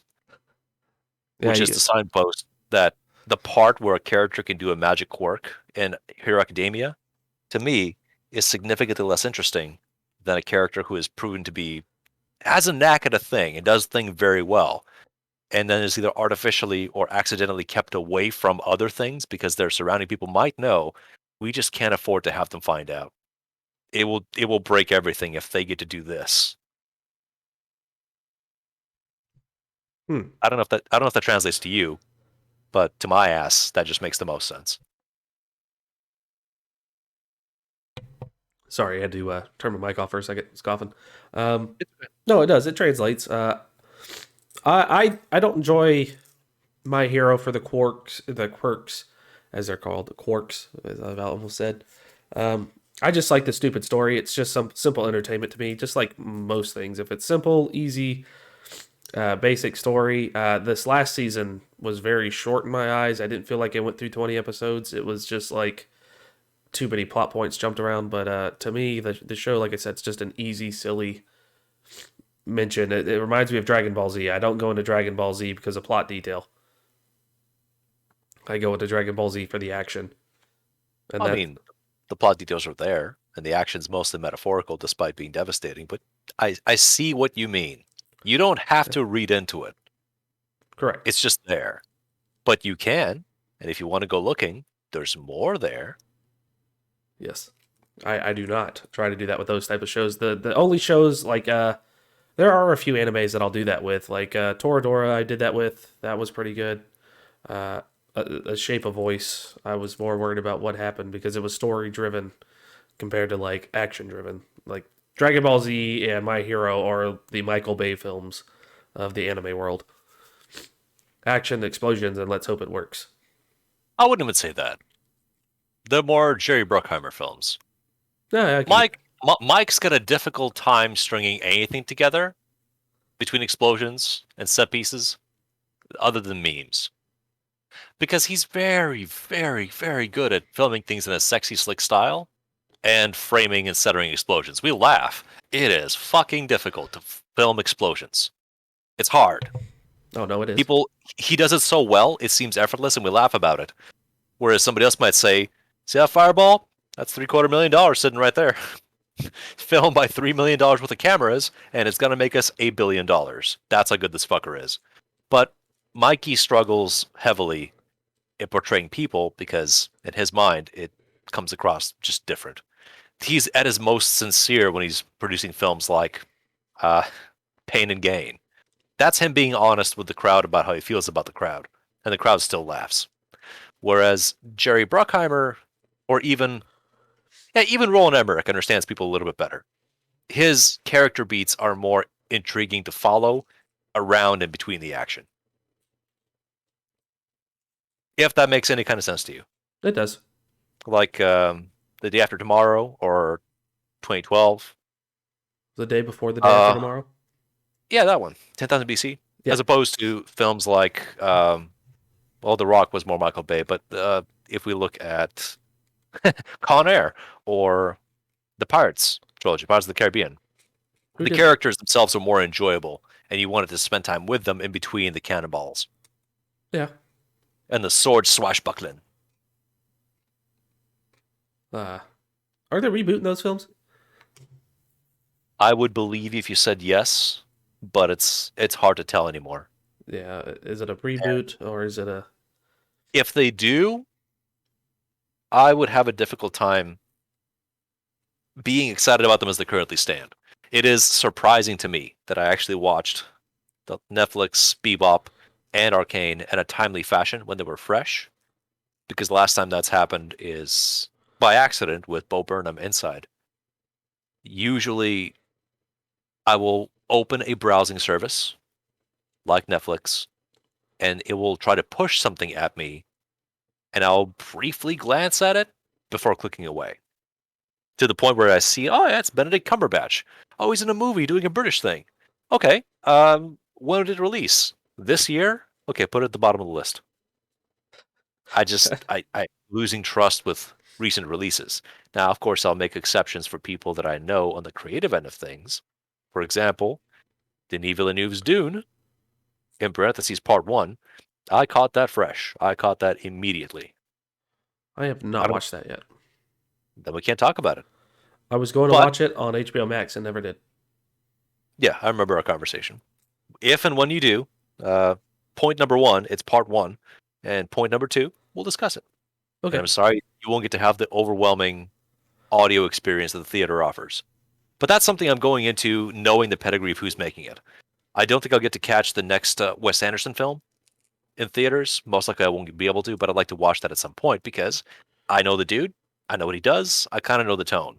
If you get a Fincher or Tarantino, I've said this before, you got me. I want to see what they did because I know the filmmakers and where they might be going. But if it's largely unproven and it's being driven by actors, I am less interested in just going for the actor. Or if it's an ensemble film, like we got big names. What was the recent one?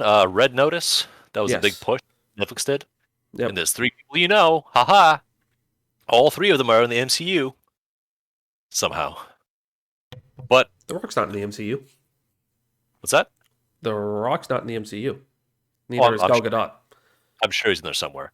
My point being, three faces you know. And from what I understand, that film is mostly a tequila commercial.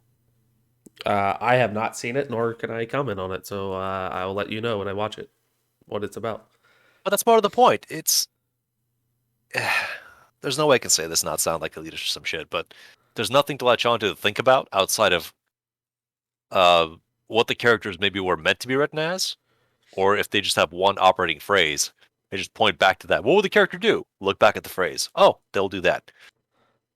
And I don't really like turn off mind entertainment. I don't like it. Even with something as silly as the cars jumping across buildings in Fast and Furious, it's not turn off mind entertainment because now you're looking at the stunts, at the flow, at the next piece of adventure coming at you. But if it's saturation of action, it's there just for action's sake. Like, yeah, these guys with guns got to breach this room, and our characters will find a gun and fire back and run. Glass will shatter, some things will catch on fire. They'll make a death-defying jump, and they'll get away and quip about it in a stolen vehicle, or a new ally will show up. It's perfunctory. Is it fun to watch? Yeah, the first 20 times. That's the problem. I've been raised on a lot of action movies. So if I see it done really well, a la, say, Baby Driver, you have my attention. But I'm looking at the craftsman arranging pieces. If it's done on a good enough basis, burn through the money anyway, yeah, I'm gonna have a tough time. I might start yawning or reaching for my phone, and that's always a bad sign. Huh. Okay. Well. Well, Well. because then my hands are empty. I'm not doing anything. I'm calling the scenes before they happen. It it looks entirely performative. I mean, someone's got to do middle stuff. Christian Slater films exist for a reason, but there's no hook. Like, if we bring up Christian Slater as an example of something else tangentially, because he's in a movie with two far more recognizable faces, those being Kurt Russell and damn, how could I forget his name? Waterworld man, Kevin Costner? Costner. There you go. I know his name, it just slipped my mind because it got stuck in the middle. Yeah, that's 3,000 Miles to Graceland. And That is a favorite trashy movie of mine. It's not a good movie, but damn, it's got some nests in there. It is messy. It is foul. It is juvenile. Um, the girl from Friends shows up, the brunette one. Um, Courtney Cox or Jennifer yeah, Aniston? yeah. Courtney Cox. Mm. It just it's silly. It is stupid, and I enjoy it because the people who made this film either it got changed in the editing process to be lighter hearted than it really was, or they knew it was a joke the entire time. The premise of the movie is that one of the lead criminals in this movie, portrayed by Costner, sincerely believes to be Elvis Presley's illegitimate son. And as such, he believes that he can just act any way he wants to while being a thoroughly unhinged figure himself. That's one of the pillars of the movie. Whereas, damn, son, must be getting tired or something. Not Who? Costner. Stuntman Mike. Kurt Russell. Kurt Russell. Let me pull up the movie so I have the reference list of these names. Kurt Russell just wants to get paid and leave. Cross the country with the money. Simple, ambitious plan. I'm going to pull this up here. 3,000 miles to Graceland. That is a 2001 movie, also 20 years old. It's like they are slowly unlearning how to make films because the trash is not as good and the best ones are also not as good. This man, where's his face? Not Ice-T. Ice-T's in the film, by the way. He does a big action thing. Does he? Bokeem Woodbine is a man that you know his face, Yep. but he's never the draw. He's someone that puts in a solid performance no matter where he is. But he has a classy line from that movie. Hey, what was the smartest thing ever to come out of bitch's mouth? Einstein's cock. That's the level of humor we're working with here, folks. Got it. And I'm okay with it. I mean, this should be a stupid, dumb, nothing movie that I'm paying attention to because there's craft in there. So yes, boiling it all down, browbeat is hard, difficult to please. Nah, it's all good. It is good. I continue to find and deliver good shit. If I bring you something, the worst mistake you can make is think, oh, this is like one of those like turn your brain off and do whatever things. No, I've thought about it. I've thought about you. I brought you this thing. Enjoy this by yourself or together. We could do it together as well. And Joaquim's been in a lot of shit. I didn't realize he shows up. Really? Let's see what I he's mean, done. that between 1993 all the way to now. He's working now. He's going to be in a Halo thing here shortly. It's in Ghostbusters Afterlife.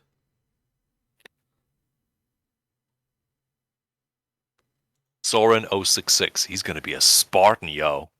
Which really begs the question, if the Halo story continues, why are we still making Spartans? Is it because the secrets of Oni never made it themselves public? So we just continue to pretend, yeah, these are public defenders. These are space warriors against the aliens. Absolutely not the Capitol Police to suppress uprisings. No, no, no, no.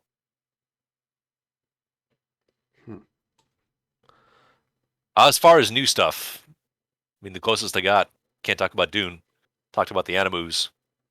I went through Bloodborne, Dark Souls 1, and I'm still within Dark Souls 2. You have no context with those games, I think? I do not. I have never played any of the Dark Souls games. Okay. I haven't Going. Go ahead. I haven't been playing much video games recently. Well, yeah, your life has been a little more focused on other things. Yeah, Bloodborne, it deserves all the love it is given. We would like to have a PC port sometime, please. Thank you. never. Uh, it is perhaps I haven't touched Dark Souls 3 yet, but that's on the queue. It feels to me that Bloodborne is actually the true sequel to Dark Souls in terms of level design, sensibilities, enemy action and interaction, weapon crafting, fashion souls, gotta have fashion souls, and story inscrutability. And I say this because Dark Souls 1, I believe I did talk about this on the show. It felt stiffer, very, very stiff in comparison to interact with your character against the world because Bloodborne just has more float. The good kind of float, smoothness built into itself. Going from the level design and the interconnection of all the areas, because let me try to picture this picture, Chucks. You have your main early hub in Dark Souls 1, where you're plonked into the world and you're told, go ring a bell or two. Typically, the direction you take is the one that's straight ahead of you, which is a narrow cliff path towards a big aqueduct, and that'll lead you to the first proper area. If you're very curious, a little to the left of that path are some ruins, and those ruins might lead to a small graveyard, and the graveyard's going to plunge you deep underground to the catacombs, where the skeletons live, and they're a big problem for you early on, but if you want to, you can go down there and find another area that's going to lead off onto its own path. And then, of course, the outcropping where you find yourself is at the top of a cliff with a narrow path that leads down to an elevator into the cliff. And then if you go down that elevator, this is the third major area you can go to. It's going to drop you off somewhere underground called the New Londo Ruins, which looks pretty miserable and evil. But if you happen to have something called a master key when you're starting the game, in that new place that you just unlocked, there's a little tower with a door, and you open that door lets you out to a place called Valley of the Drakes. So now you've been walking for less than 5 minutes, there's another area. And the Valley of the Drakes also connects to two more areas. And eventually, when you're strong enough to weave your way past or fight your way through the trouble, you can just navigate a honeycomb of this world. I mean, it's not extreme, but it's pretty involved. And you may not always want to go to these places, but they kind of make sense relative to each other where they are in the world. And oftentimes, if you're somewhere high up, you can look over and see another feature in the distance, and there might be a way from here to there. And this is more than 10 years ago. This is really good design. Bloodborne has something similar, but it's focusing on being more streamlined. So now I get to bitch about Dark Souls 2. Dark Souls 2 was handled by not the lead team. It was handled by people who misunderstood what the mission objective was. It was first restricted to 30 frames per second, meaning when it runs smoothly now, the world gets all fucky, including broken animations, and weapons that take double degradation damage from touching anything. Because, of course, they hit more frames in the world, meaning your stuff breaks frequently, sometimes mid-boss fight. You gain many more levels, because they thought that gaining levels is what you need to do. And of course, if you're good at the games, you can avoid most of the trouble, most of the combat, run through everything, and just smack the bosses down with the OP weapons. But I was just having this really difficult time coming across enemies that would jankily hit me when I'm trying to evade and refuse to go down when I thought that they ought to. And on top of this is the only Souls game that I know of where there is a limited spawn amount of enemies in the world. After 12 to 15 times that you've laid them low, they just stop appearing. So you can theoretically clear cut areas and just take all the bosses, oh, not the bosses, but them too. Just destroy the enemies over and over. Just repeat the area 15 times, and now it's clear. Which is no fucking fun. But I had to do that early on to soak up all the experience I could to boost up my stats, so I was having a less miserable time, because death was significantly more frequent. And as was stated in multiple interviews, the creator of the series said, difficulty is not the key objective. It's not for it to be hard and miserable, it's for other things, themes, and mechanics, but that this team didn't get that message.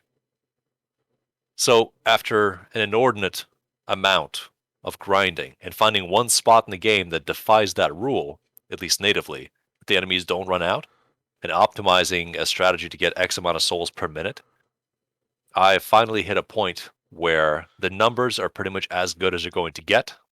I'm wearing very heavy clothes, and I'm swinging around berserk style, oversized weapons, which looks very silly.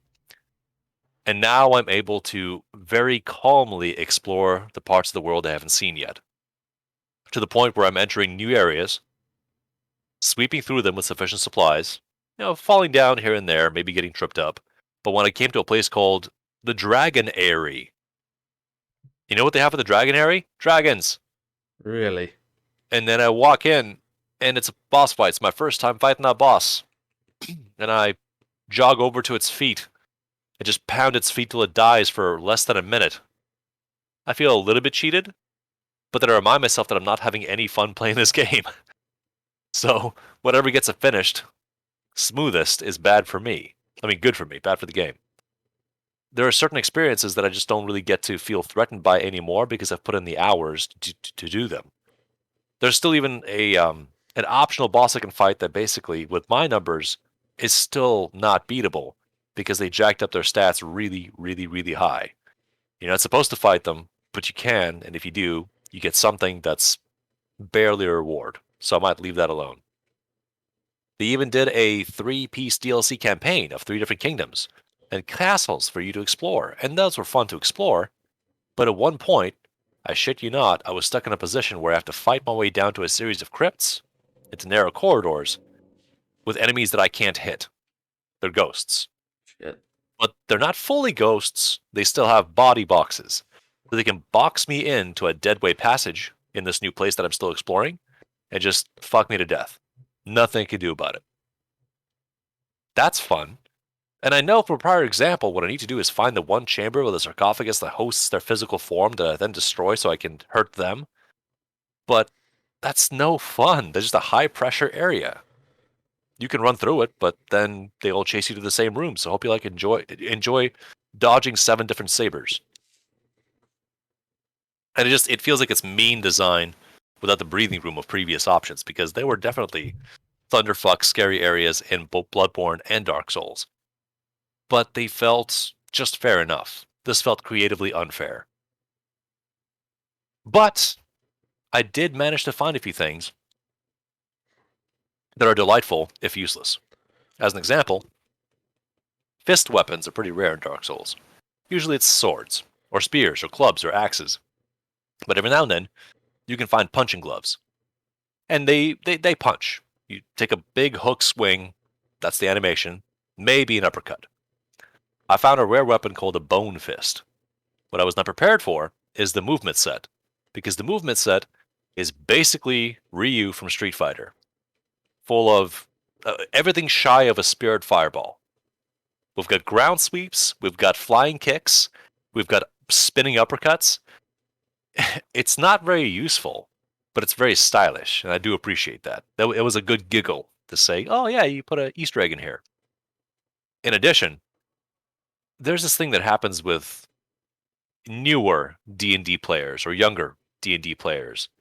This happens more often than you think. We get this idea of, what if you had a fighter who fought with 2 shields? You ever thought about that? No. That's because you're normal. But the idea is that it doesn't do very much, but you could hypothetically do it. Like you're super defensive, but you can crush and punch people with shields. Well, lo and behold, in Dark Souls 2, there is a place where you could defeat several enemies, and they might drop what turns out to be matching shields. You can use them in your shield hand by themselves. It's a big, thick slab, almost like a chocolate bar, but made of obsidian. And as an engraving, and the text describing those shields describes them as being wielded by 2 different brothers who fought together. And on its own, it behaves like a shield does. You block with it, you might smash with it a little bit, but it's not an effective weapon. I thought to myself, what if I put one of them in my left hand, one of them in my right hand? What happens? It looks nice because they're supposed to be a matched set. But Dark Souls 2 has a hidden mechanic that few people know about. I mean, if you know, you know. It's called power stancing. Certain weapons are compatible with one another for dual wielding. If you engage the power stance, you get a cool new moveset for your offhand weapon. Your main one does the same thing, but your off weapon actually gains ability versus becoming weaker. And shucks, these two shields, they have matching notches on the facings that face each other, meaning you can now chew your food. You can attack enemies by bringing the two shields together in the middle. Smashy, smashy. Huh. Is this effective? A little bit, but you're basically having to run at someone and going blam, blam, blam with two halves of a very large box. But it's cool as shit. It's a pleasure to see this pay off, at least in a novelty way, than anything truly useful. Because it doesn't really matter what you're holding. The answer in this game for maximized damage for melee weapons is enchant the weapon with something elemental and then go to town. But just to have the brief possibility of a dude who fights with two halves of a super shield and then brings them together offensively, okay, there's the juvenile payoff. You did it. Dual shielders done. Please never again. Hmm. I enjoyed that for a brief respite. Now back to the misery of, okay, cross this room. Fought the boss. What do I do now? Light the torches. Fight more enemies. Now what? Got to the door. Door's locked. Need a different item. Open the wiki. Where's this item? Oh, it's in the side passage 2 areas ago. Go to get the item. Open the door. Now what? Boss. Crush the boss. Now what? As opposed to truly being curious about the mystery of where I'll travel next. That's a pretty big would not recommend for Dark Souls 2. Maybe a watch through, but you won't enjoy touching this thing. Pretty eager for Dark Souls 3. Eager to be done. But I won't put it down and say I'm walking away. Let me at least finish this. I've put in too many hours to walk away now. Which is, of course, the fallacy that all MMO players have. That's like me with Resident Evil. Kind of. Yeah. I mean, wish it weren't that way, but here we are. Yeah. Like, I probably shouldn't be doing this, but I am anyways. Well, sir. All right, fella. Yeah. When are we doing this next? I got tomorrow, and I got Sunday in the Oh, you mean to say that the listeners will hear tomorrow a week from now? No. They'll hear tomorrow, yes, from a week from now. Yes. Yes, we'll go with that. Time flows strangely on the Grimecast. It does. It flows very strangely. But yeah, they'll be hearing from us soon. I'm terribly sorry that I've been gone for a bit. I had some family issues, so that's where I've been and why we haven't recorded much. But with that, I promise we'll be back on a regular schedule here, I hope. Hold on As close to regular as we can manage, meaning sporadic at best. Yes, as close as we can manage. I like I said, family stuff has come up. Family stuff has come up, so I had to take care of that for the past month and a half. So, but with that, we'll be as regular as we can. But they'll be hearing from us a lot. I guess this will be start of season 2 of the Grimecast. 12 episode season of season 1. Season 2.22, you cannot schedule. Yes. But with that, guys, yeah, for Grime Game, I've been Nutchucks. I've been Browbeat. We'll talk to you guys next time. And don't forget to catch us on Spotify, YouTube, and wherever you get your podcast at. See you guys.